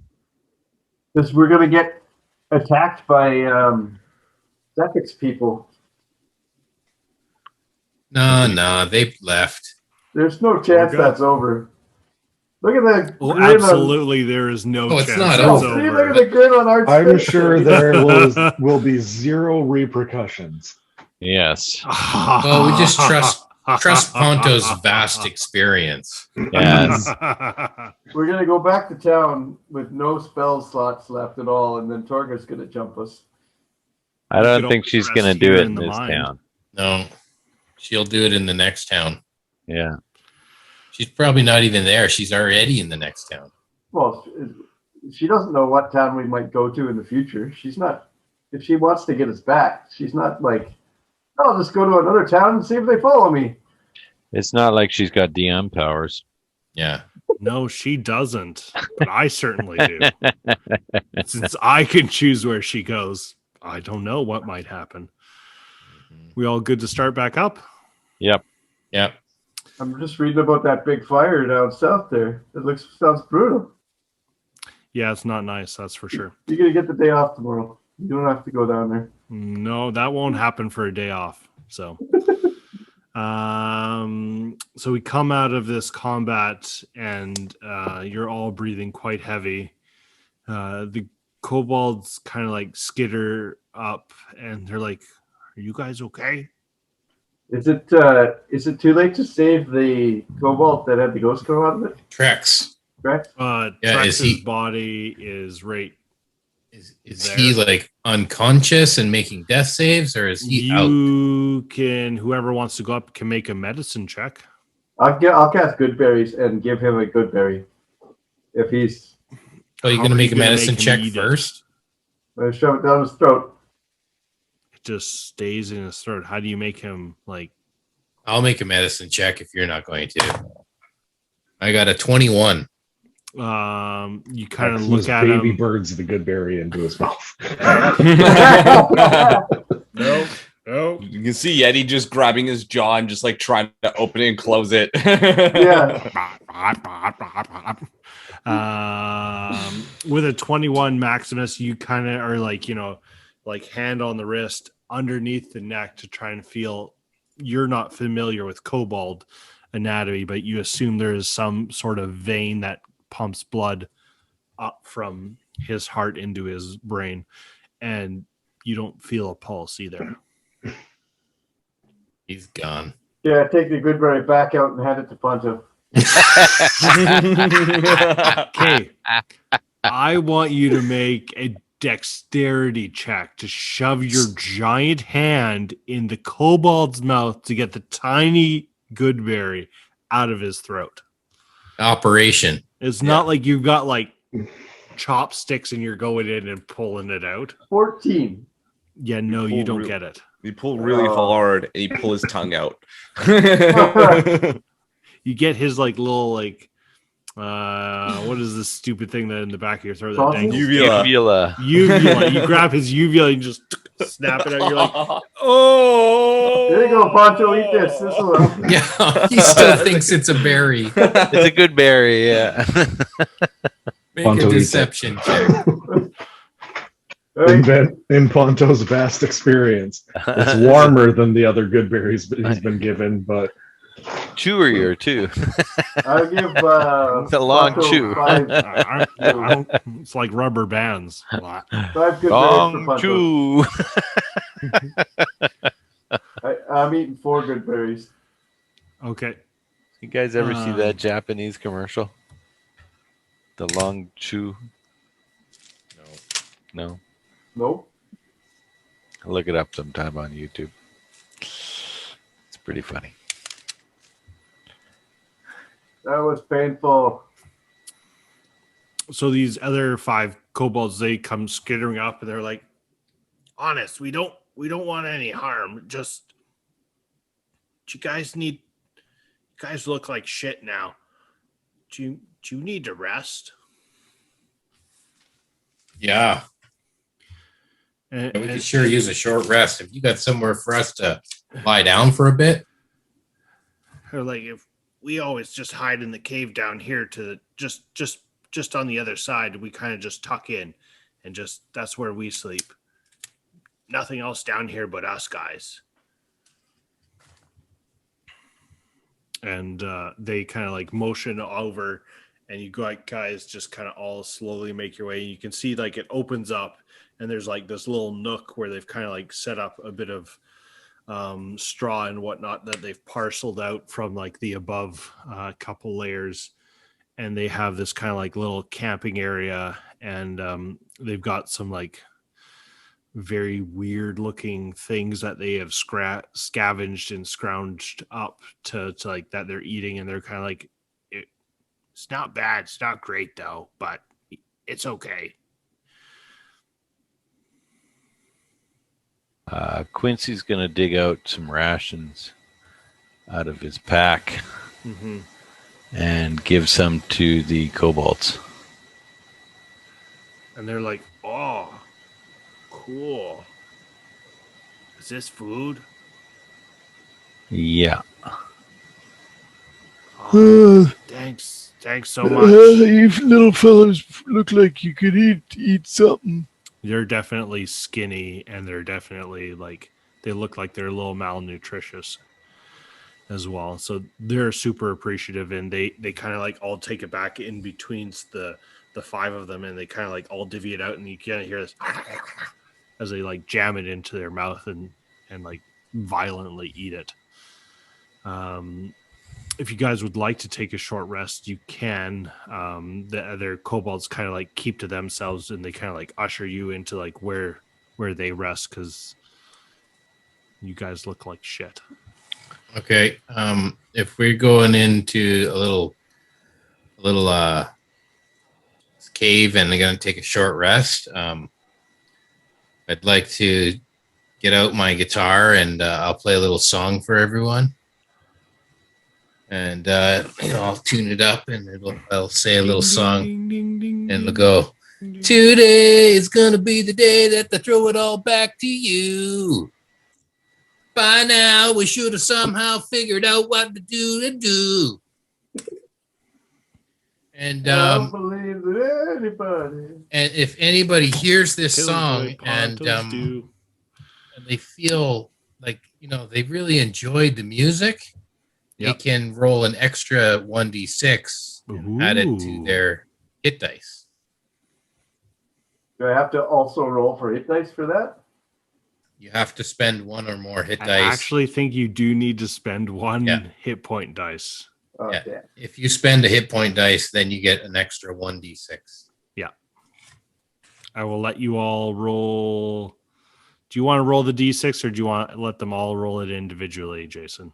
Each of those creatures regains an extra 1d6 hit points. Oh, you want me to roll it? I was just answering, do you want to roll the d6, or do you want them to all roll it themselves to make it easier for you?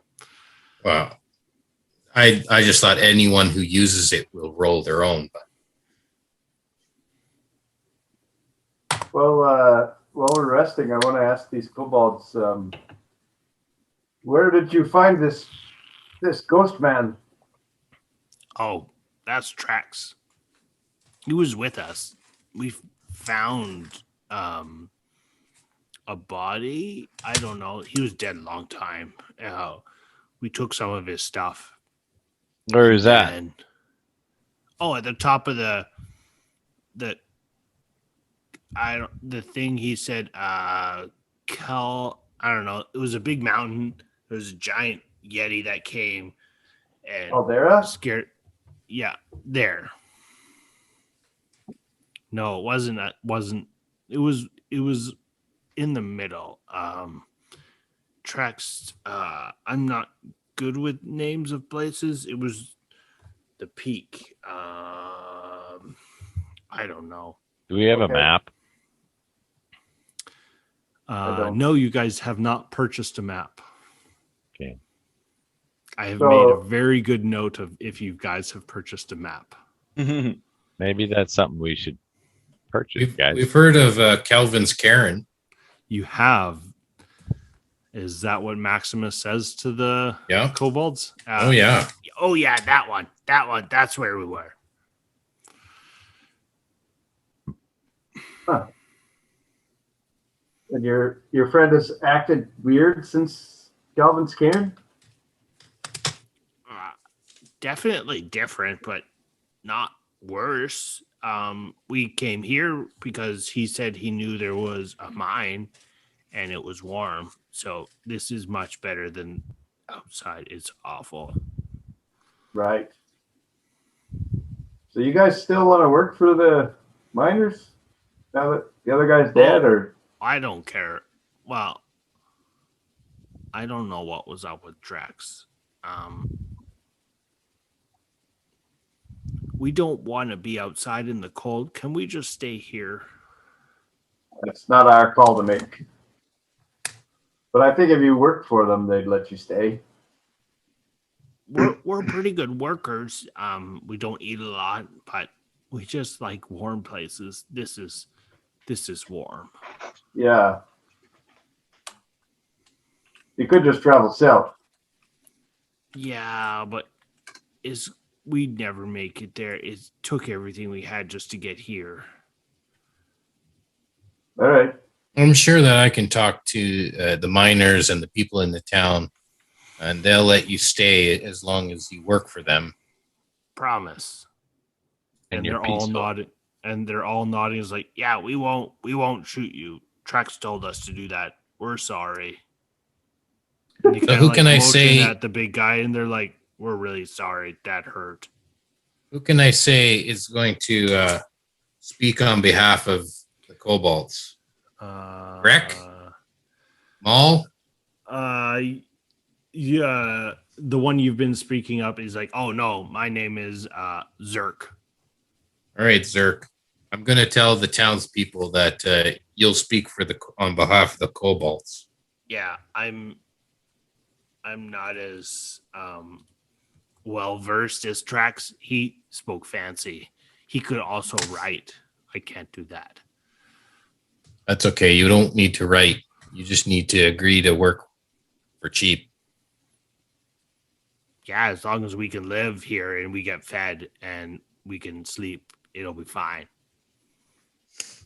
Well, I'd like to just gather the party and say, look, guys, and you too, kobolds. Success consists of going from failure to failure without the loss of enthusiasm.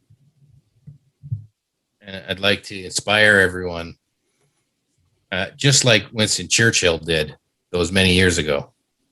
So you just say that over and over and over for 10 minutes?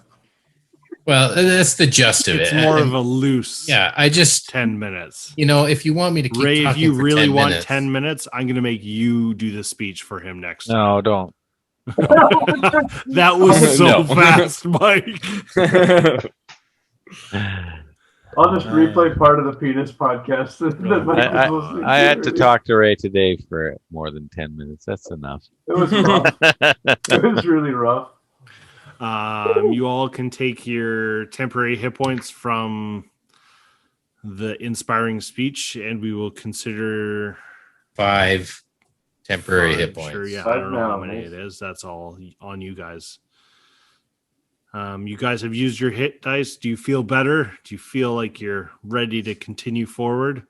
Nothing's changed. No. We can just keep going from failure to failure without the loss of enthusiasm. While we're taking this short rest, does it look like the kobolds have like scavenged any of the like tools or anything that the miners have used from the upper levels, or have they just sort of like Oh, they have a been few of the surviving mining and they tools have as this well, and they're like, they don't know what this like a mining equipment. They kind of like figured it because Trex told them, oh, this is what you hit the wall when the shiny things are there, and then you can take some out. Yeah, So yeah, they have some. Someone should check Trex's body.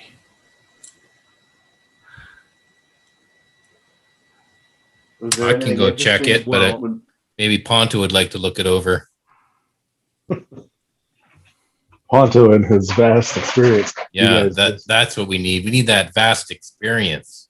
You guys does just any know of you that have detect magic to cast ritually? my intelligence is high. I Is that a yes? as a DM, recommend that. I have detect magic. Ponto I'll go starts with searching Ponto. the body.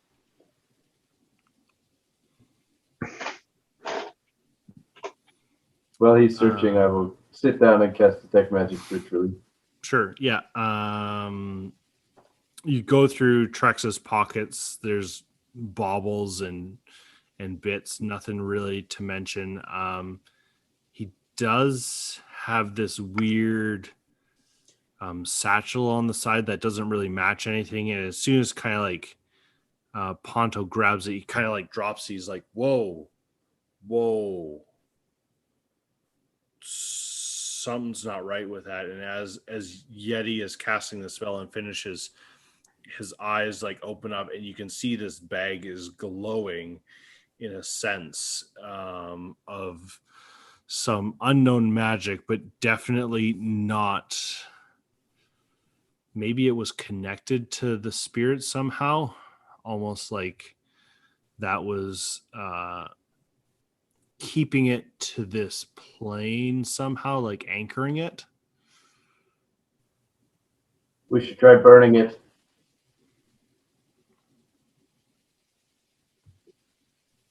That's what Yeti says. Yep. Ponto will get a flint out and just. Yep. I'll Yeah. cast create bonfire on it. Well, that's Yeah. faster. And you see the bag take and his clothes, obviously they take flame and they burn up, and the bag is kind of just unnaturally explodes in fire as it gets consumed by the flame, and as quickly as it's gone, it burns itself out, and just like none of the flame remains. And you're all standing there as this happens, and you're like, we're all like, it's kind of like when someone like pours a bunch of gasoline on a fire and throws a match, it just and then just drops back down right away. It's kind of that same effect of like, did that just happen? Is everybody okay? Okay, I still have hair. We're good. Ponto's on his knees with his flint. No eyebrows anymore. Yeah, Ponto is like definitely kind of like hot and like, ooh, I'm gonna need some aloe vera lotion in the morning. I am sorry, my friend. I did not think. You think that maybe Yeti, as like that bag had the same type of magical connection and energy as that ghost did, that maybe if you had left it alone long enough, it might have had time to come back. But you feel safe in the fact that whatever magic that had potentially anchored that spirit here is definitely gone now. We are victorious. You don't find anything of sort. You see all the kobolds kind of whimper and cry as Trex's body is definitely scorched from the heat of that flame. Wow. What do you do with your dad?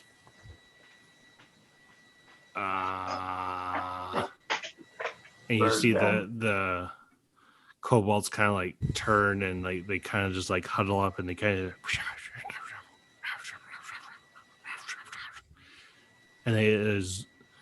and the one pops out again,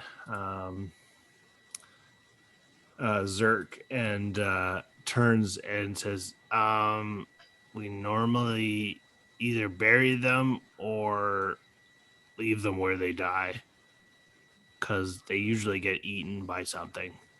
Oh, I was just hoping you wouldn't say that. You eat them. No, we don't. We draw the line there. So the most respectful thing we could do is just leave him where he's dead. All right. Well, Or there's this endless pit here. We could we could just throw him in the pit. Okay. say a few words and Pick him up and toss him in the pit. And then heave ho. Yeah. Who's doing the throwing? I am. Okay, make an athletics check with advantage because he's so small and you're real big. Guidance. Right. You Rolls almost a missed out 20. on that. we'll say Trex, he was a good kobold, and we commit his body to the deep. 22. And all of the kobolds go, bye, Trax. And you see his body just kind of go, what? And you see his arms floating and flapping in the air as he's ragdolling. And you just kind of see, he kind of like spins off the rope because he got such a good throw. Bounces off the side a couple times. Yeah. You kind of hear this Smears. clink, clink, clink, and then no more noise. Do we hear drums in the deep? No, you don't hear drums. In the Or Who the fuck threw that down here? Yeah, what the hell? It's raining kobolds. So yeah, the kobolds are like, should we just stay here or should we we'll just stay here at the bottom and we'll wait. I promise. How many of them are there total? 5. Just the ones we've seen? Just the 5. Okay. Are there any other monsters somewhere else in this place? We haven't really seen anything. I mean, there was 6 of us. You killed. Well, Trex is gone, and there was one more, but I don't know where he went. maybe the Grell. You do remember seeing a single kobold body up at the Grell. And you have mentioned that. It's like, oh, you probably put the dots together and you're like, oh, that was... Yeah. So whatever you do with that information, that's your guys' choice. And the monsters that we were told to come here to eliminate by the town We're the kobolds. were the kobolds. Okay. All right. So what are you guys doing? I guess we should go back to town and tell them then, eh? Yeah. Hey, Yeah, we should go back to town. maybe in the Ponto town. knows that there is still more to explore if you guys choose to do so. I think we should check it out because we don't want the miners to stumble on anything deadly. Quincy, you feel an unnatural sensation to go across the bucket left to the other side. Oh yeah, I got a pee still.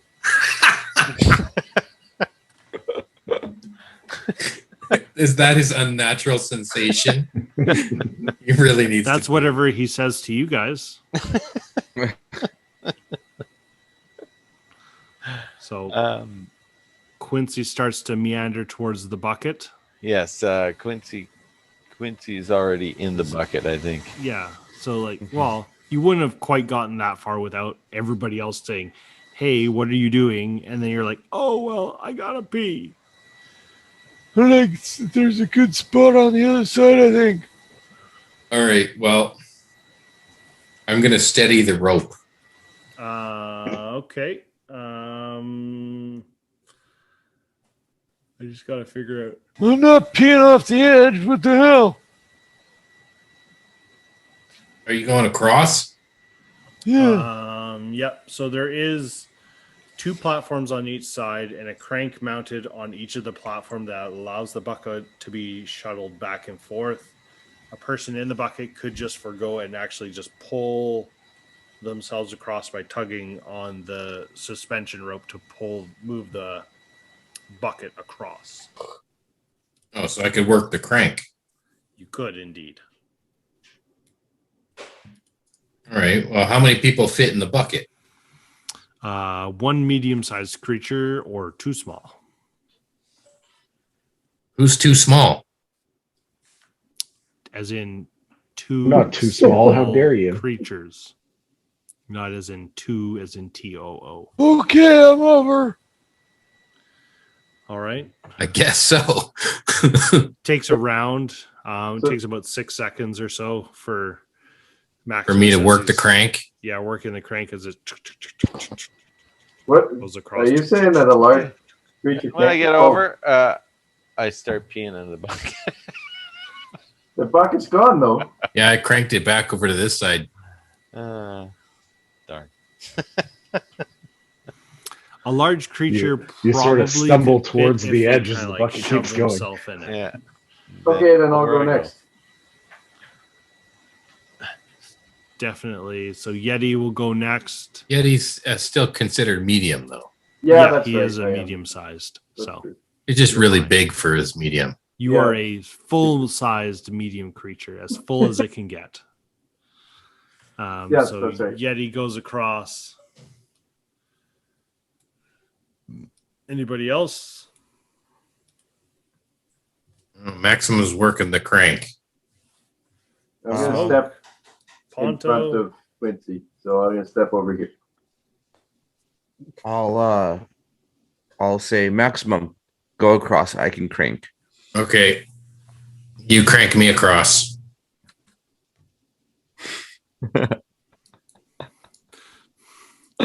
It's so And then, close to Rog, but all right. And then I'll crank it back and then offer the bucket to Ponto. And So Toxel. Toxel will hop in. Because Toxel is tiny, so Yeah. Sure, he'll I fit. mean, Oh, he is? Toxel just go. Brrr. or he could fly, but yeah. I mean, that's how you know that there's this business. Smoke, are you coming across or are you staying across on that side to keep guard? What are you doing? I yell. Can we see? What do you Like- guys see over there? Yeah. Can we see anything? Sure. I will Before reveal a bit of We the commit area. everybody across the rope. Let's go. All is one. We sent Quincy along first. Quincy's probably explored all of it Yeah. I mean, in Quincy the 30 basically seconds kinda that it took us. hopped over and kind of like started peeing off the edge, or maybe on the side of the cavern, and it's kind of like slowly making its way down the wall. Quincy, you definitely feel an odd sensation coming from the cavern to the south, and Yeti's looking in. Do you have dark vision, Yeti? I think you do. No. No? I Okay. don't Yeah, think you so. see about that far. South. Isn't this the one to the south? Correct. Yeah. Okay. That's why I illuminated all of it. So that one. Well, Quincy has a torch out. Yeah. Yeah. Maximus will have a torch. Okay. Maximus, you just looking at kind of looks like an empty area. What's going on in here? There's something in here. It's just Smoker, a little you coming room. across. There's something here somewhere. Yeah. I just know it. The sensation in your mind that gives you these headaches.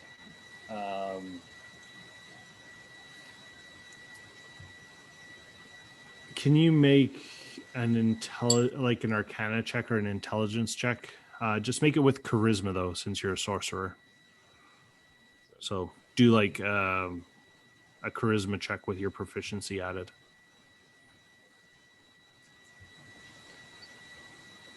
23. Ooh. That's perfect. This sense of whatever is driving you, you're you're stumbling forward in your cane, and your eyes are closed, and you're kind of like turning your head like you're trying to get a better antenna signal. Like it's almost like it's drawing you near. And on the side of the cavern, right there, you come up to it, and you don't touch it per se, but your like hand is out, and it's like it's like something's just beyond the surface. Wait, Quincy. If there's something there, let me check it for traps. Quincy pokes it with his staff, or his cane. But you wish you didn't pee in the bucket now.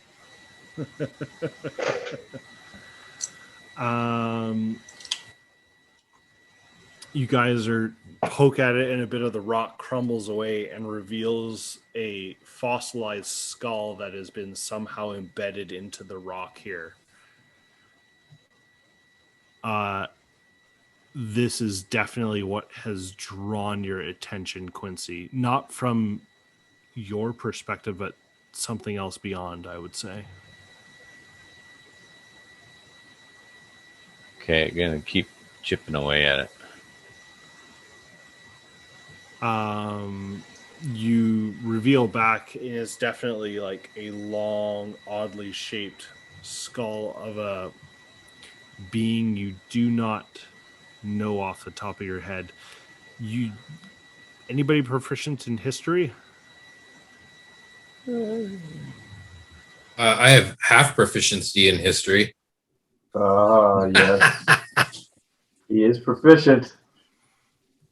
Nope, nobody else. No. Okay, Maximus, go ahead. Yeah. I got a 16. You've read somewhere, you can't remember, maybe it was like a childhood story of like a being that was supposed to scare kids. Yeah, probably a picture book. That's kind of my speed. Yeah, and you're pretty sure that this is maybe the skull of a mind flayer. Oh, really? You're like, the picture, you can kind of like picture it, and you're like, this totally could be one of those if it had the big coming off of it. Hey, Quincy, you ever heard of those mind flare things? I don't know. Have I? I mean, you've been in a wizard's tower. You've probably heard of a mind flayer. You maybe have never seen one, but at least you know of them. Yeah, the old dude, he used to talk about that all the time.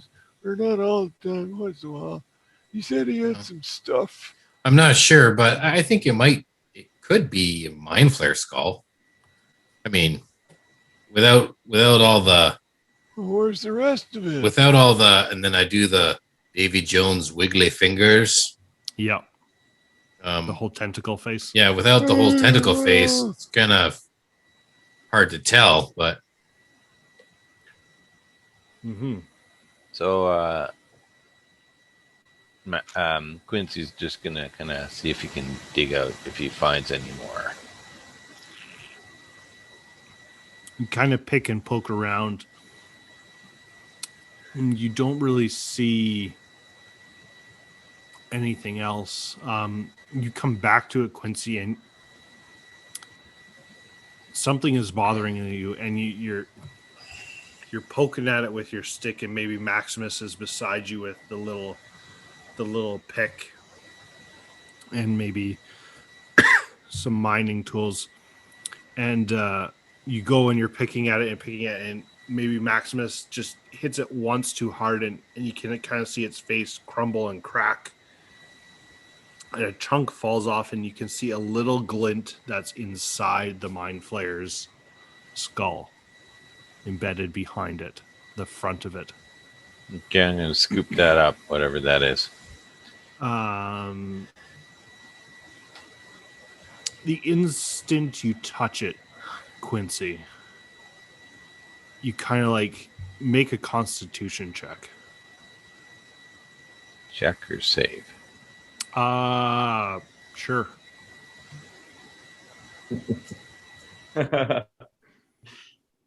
Seven. Yeah, Yikes. you had a 5% chance of passing. So I'm gonna use my lucky. My Sure, last yeah. lucky on that.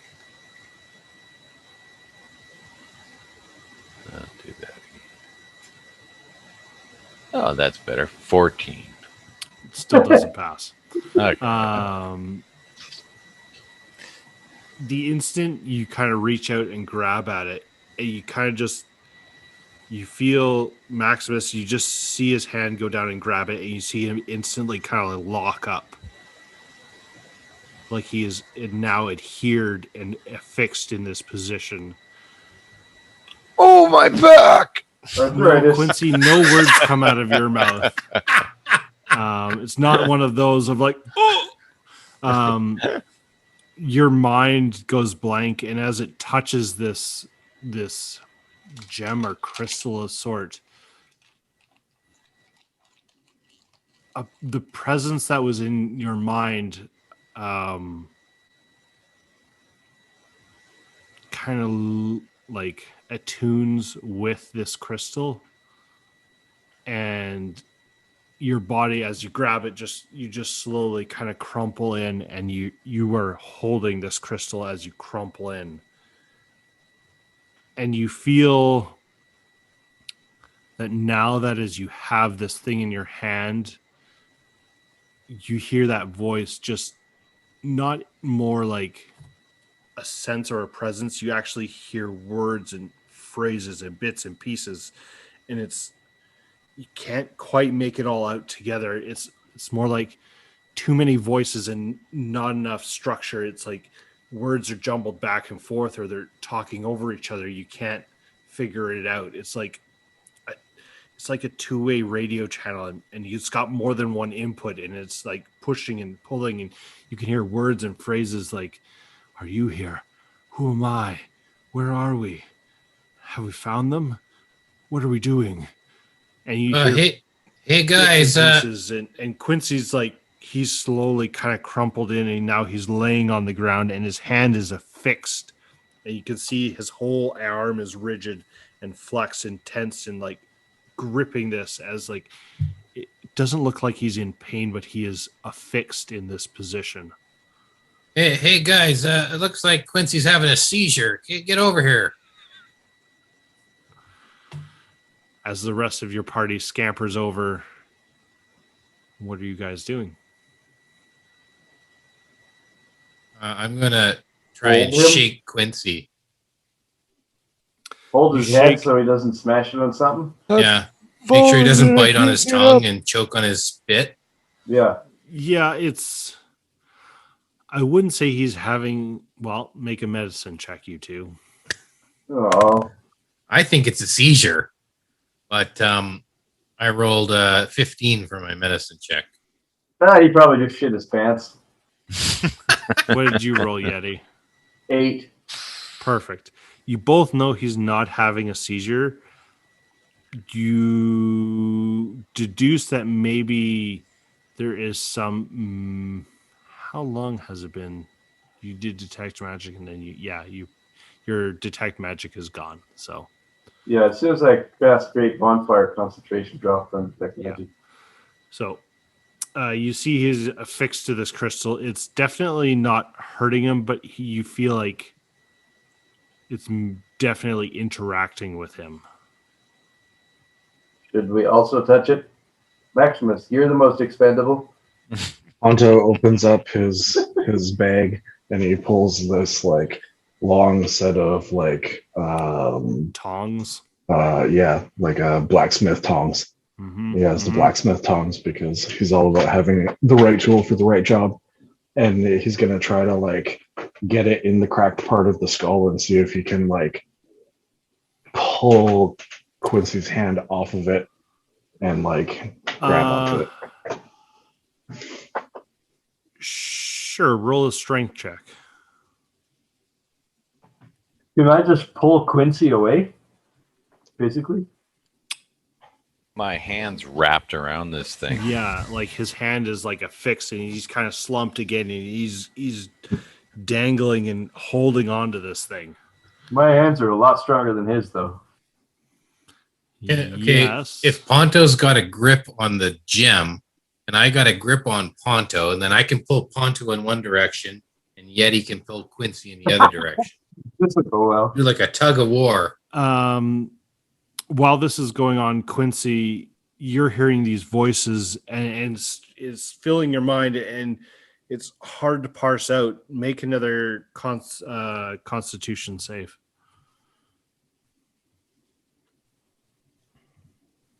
$22. That is good enough. You feel like you're able to like push the voices out, and as you're pushing them out, you kind of hear one force pushing with you. It says, "Yes, that's it. Just push them back a bit. It's all right."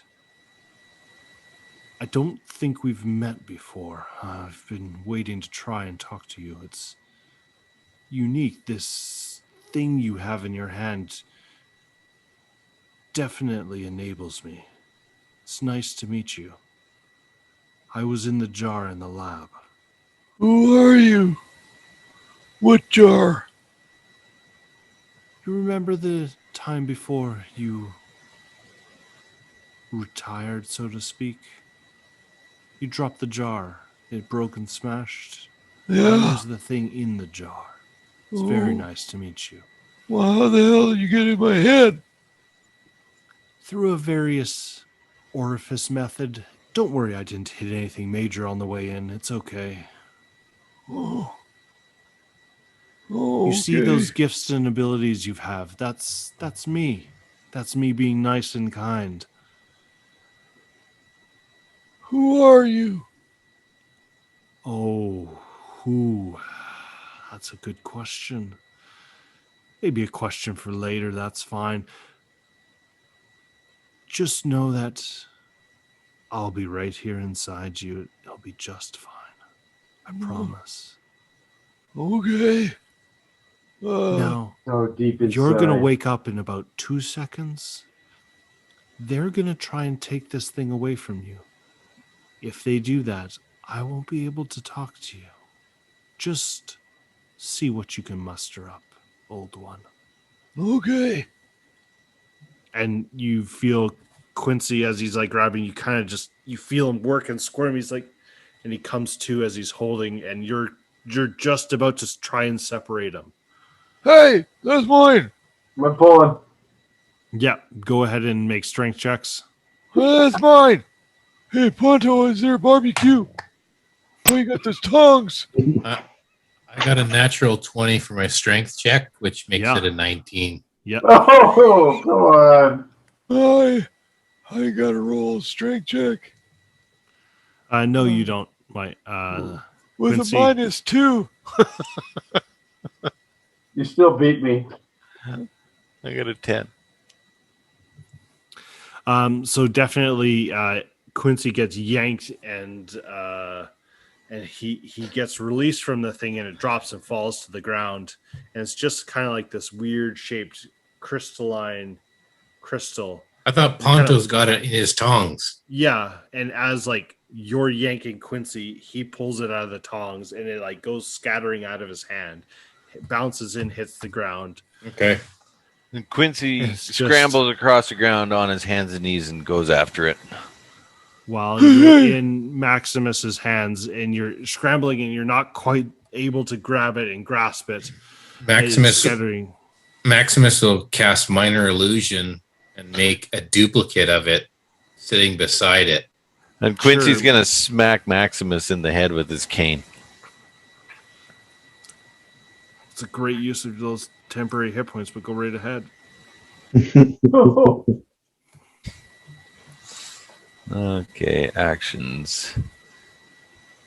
I don't know if a cane's in there, but I don't know. No, it's a staff. Oh, I Oh, rolled sure. a 4 to hit.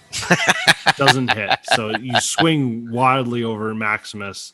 As Maximus, your hand goes out and you speak the words of the incantation, and you create a duplicate on the ground. And Okay, so Quincy's going to holding go and scramble and pick them both up. As your I'll hand- stop him. No. We're going into initiative here. He's already made his initiative.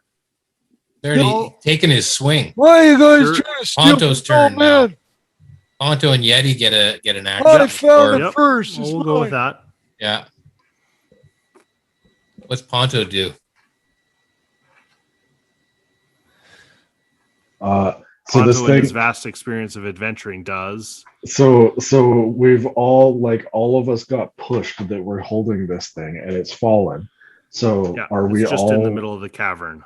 like within reaching grasp of it? You're all within at least 5 feet of it. It's scampered and kind of in between as you guys are all kind of thrown back as Quincy gets released and the gem goes flying. But now there's 2 gems. And And now there's 2. Quincy says, Oh, I think the beans from this morning are coming back. and casts thunderclap. You can't cast Ponto's- yet. You got 2 more, Ponto's- 1 more person to go. Ponto's gonna reach for one and he's Yeah. gonna look over at Quincy, who's like right across from him, and be like, "What is it, Quincy? Like, why is this so important?" And he's gonna reach for one of them. Okay, odds or evens? Even. Your hand goes through it. So he grabs one of them Yeah. and looks up at Quincy, and it's like, "Well, I guess that's the real one. Why is this so important to you, Quincy?" Because he Yep. was just standing there. There's no menacing that I can come to, so I don't have a Well, reason you- why I need him to not have it. Look, little young feller there, you wouldn't know what this is about old folk stuff. And if I will cast guidance on Quincy to help him grab the thing.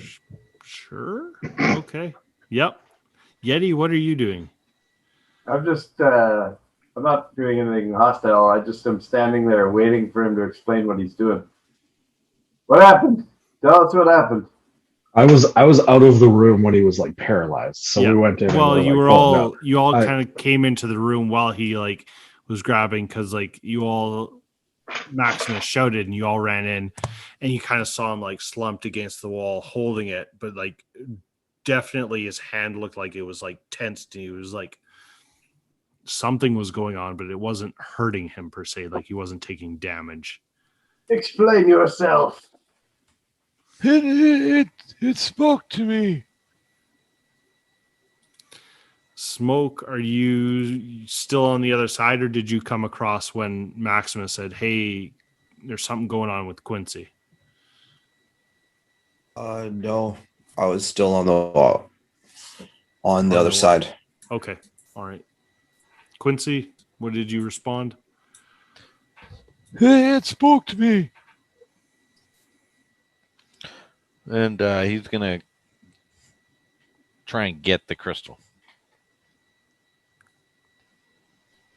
Is anybody going to interfere with that? I think Maximus would want to interfere. But, I mean, I cast my illusion and it didn't fool anyone. Well, full Ponto. I grabbed the wrong one. Ponto rolled for it, Okay. chose the illusion, and his hand went through it. So Okay, so it fooled That's what Ponto, but happened. the point was to fool Quincy. correct. That's why I rolled for it, and I asked odds or evens. So, Okay, well, he'll Quincy's- cast it again, and this time there'll be 4 more gems. how are there 4 more? Well, I can cast within a 5-foot space, right? Oh yeah, that's true. Yep. So as long as they don't take up more than 5 feet. Yeah, you can make however many are in that spot. That's true. So, Quincy, you're looking over at Ponto, and he's like, it's okay. You can get it. And you're kind of looking back at Maximus, and Maximus kind of makes the same hand motion. And you look back, and now there's 4 on the ground. And you're like, what? And Maximus, what do you say? Because I feel like doing the action of minor illusion, but maybe you want to say something to Quincy, as you can hear that he has said is talking to me, and he needed it. I'm just going to say, I think it's better if Ponto holds on to this. It seems to be having some ill effects, you know? I think it's better if Ponto has a look at it first. And I'm going to try and, do the, what's the egg, the pea under the cup kind of little egg the game. shell, The shell shell the game. cup. That's what it's called. The shell game. Okay. Quincy, you're going up. Quincy reaches down and he's going to kind of scoop away at all of them, and he's going to come up and go, I've got it. And he's going to cast Prestidigitation. You create a non-magical trinket or illusionary image that can fit in your hand that lasts until the end of your next turn. So it looks just like it. Okay. So you reach down to the ground and you cast Prestidigitation and you pick it up. Yeah. And I'm holding it in my hand so Maximus sees it, that I have it. Okay, so does he have to roll to see if he gets the genuine article? Or he doesn't care? He's sure. Roll a d4? Well, I like to roll to see if I actually get it, but I mean, if I don't get it, I'm going to come up and cast Prestidigitation to make it Choose look a number like I did between get it. 1 and 4, Mike. 4.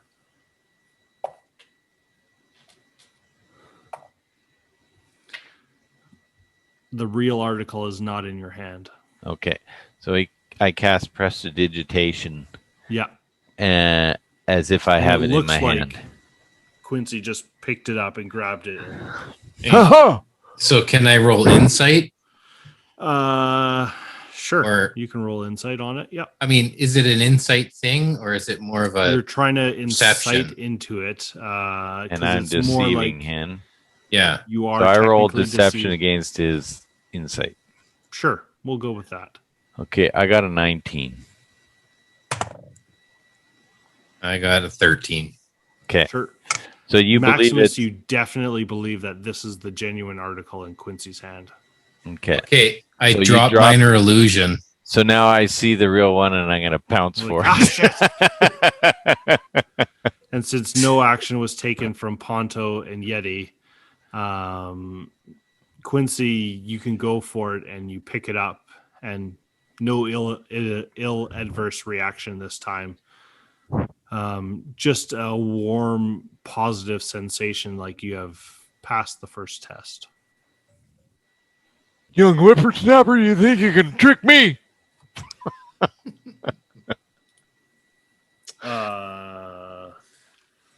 There's still another cavern to go and explore. My precious. Not quite like that, but close. Why do you want that so much? Shush. Hmm? Shush. I got my eye on you, Quincy. Yeah, there's something weird going on here. Ponto, what do you think? Ponto's like sitting in the dirt and thinking to himself, when Quincy cast Prestidigitation, there was vocal and semantic parts to it. How did Maximus not see that he was casting a spell to grab something that was fake?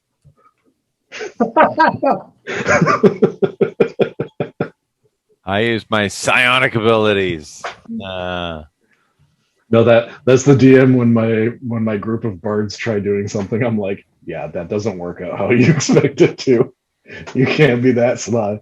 No, I mean, like, it's a crystal that we found in a mine shaft. Apart from the fact that it came from a skull that's partially broken that I didn't really know much about, I'm not that upset about it. Nothing weird happened when he picked it up the second time, so. Just a little bit weird that he's so obsessed with it. We're watching you, boy. Any response, Quincy? Yeah, you can watch me, whatever. All right. That sounds like a perfect old man response. I don't care. I'm going to the other cavern. Toxel rolled a dirty 20 for stealth, and he has 60 foot of dark vision, so he goes in first. Okay. So the bucket's on this side now. No, Smoke's got the bucket. Smoke's got the bucket back at his side. So you come into the last cavern, and it is. Oh, just hold on. Sparkling geodes greet you as you enter the cavern. The gems are partially exposed in places, sticking out from the walls like glassy shards. The floor rises near the eastern wall, leaving a natural ridge with stone ramps leading up to the upward at the either end.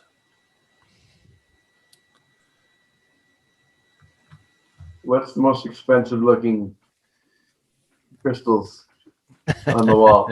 I don't know. They're rolling an intelligence How check much? to determine. Sure, yeah. I'm Are you a rolling gemologist? a Yep. gemologist. I'm fucking smart too. A sparkleologist? So that's a 0. So I'm going perfect. to go What is your favorite color? probably white. You don't find white, but there is kind of a bright green that's close. Okay, I'm in. What? Bright green that's close to white. All right, I'm going to go check. Well, in this case, some when there's green. red and purple and green, that's the closest he's going to get. Yep, I like it. I'll go So chip you out some of that. guys see more geodes facing again.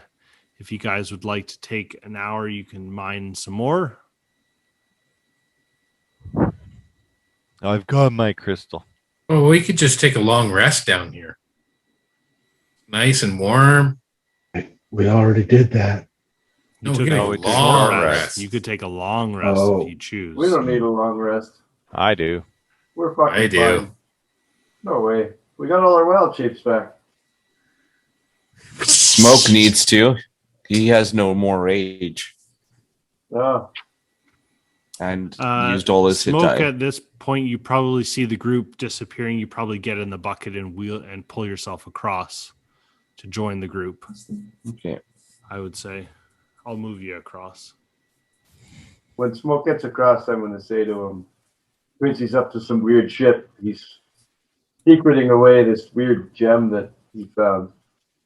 Gotta keep You an guys eye on got him. gems, I get one too. I say, so, and what's new? Well, he's never done anything like that before. He's obsessed with this thing. Out of the ordinary. Never seen him move so fast before. I'll keep an eye out. Yeah. So Quincy's gonna start looking along the cavern at the crystal, see if he sees any that look very much like the one he's got. Sure, make an investigation check. Roll better than 0. Investigation. -1 to that. Okay. A 5. Yeah, you don't find anything else that looks quite like that. He's just trying to touch every gem in the cave. Yeah. You're licking them in case they have the same taste. I'm I tapping feel him like with my we'll cane. give Maximus will tonight's look. Okay, go ahead, Maximus. Maximus has got half proficiency with whatever this is. Well, you need to make an investigation check, and then if you guys want to mine, you need to roll a D100, and it takes about an hour. Okay, so 17 investigation. Okay. If you guys would like to mine, then you have to say that you were going to mine. Okay, it's I'm gonna gonna take an mine. hour. I'm gonna mine for an hour. I will if we're taking a long rest. Yeah, we're doing a long rest. Yeah, let's take a long rest here on this side. Okay. I got a 41.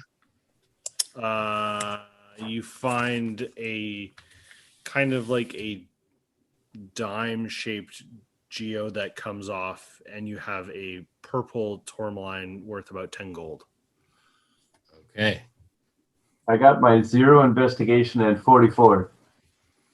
You as well find one green, pale green tourmaline worth about 10 gold. Sweet.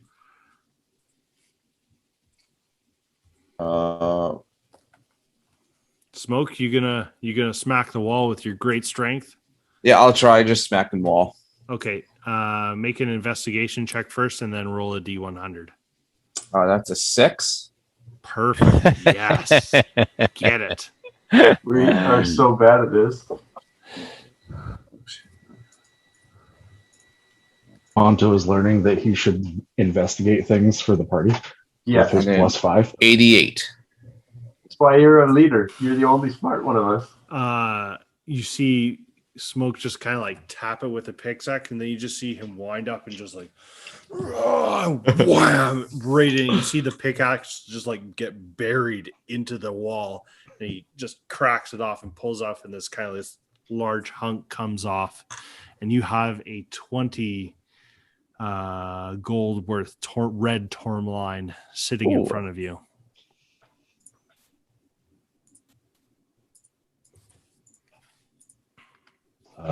Ponto wants to go over to something purple Sure, yeah, you can go to the purple spot. and take out his mining tools and I rolled an 80 for my D100. And what was your investigation check with your tinkerers? Make a tinkering check, not an investigation. If I don't know which is better for you. Well, the tinkering would just be a D20 plus intelligence and proficiency. I think so. So it would be the same. It would still be plus Okay. 5. So 17 either way. So 17. And what did you roll for your D100? 80. 80. You again are tapping at the purple tourmalines and tap, and you're kind of like working at kind of this one space where there is definitely, you can see that there's a gem, and a 50 gold piece purple shiny tourmaline comes falling out of the wall in front of your feet. Okay. Just high enough to get into the next bracket.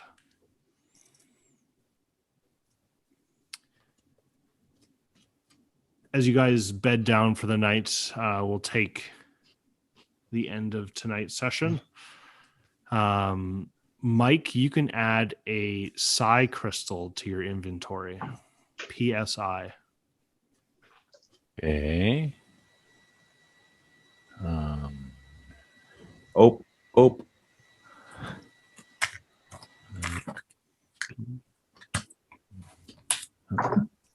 But what color is it? Oh man, that was 93. Can I do it again? You were so close. You needed 7 more to get to the next bracket. They're all intelligence. It has no magical effect other than what we might discuss later. Okay. Other than that, you're a warlock. Nope, he's definitely a sorcerer. Just a mind-controlled sorcerer. He has taken a path of sorcery that leads him down the aberrant mind. Yes. Okay. I'm gonna have to slap him silly. Slap him straight. What?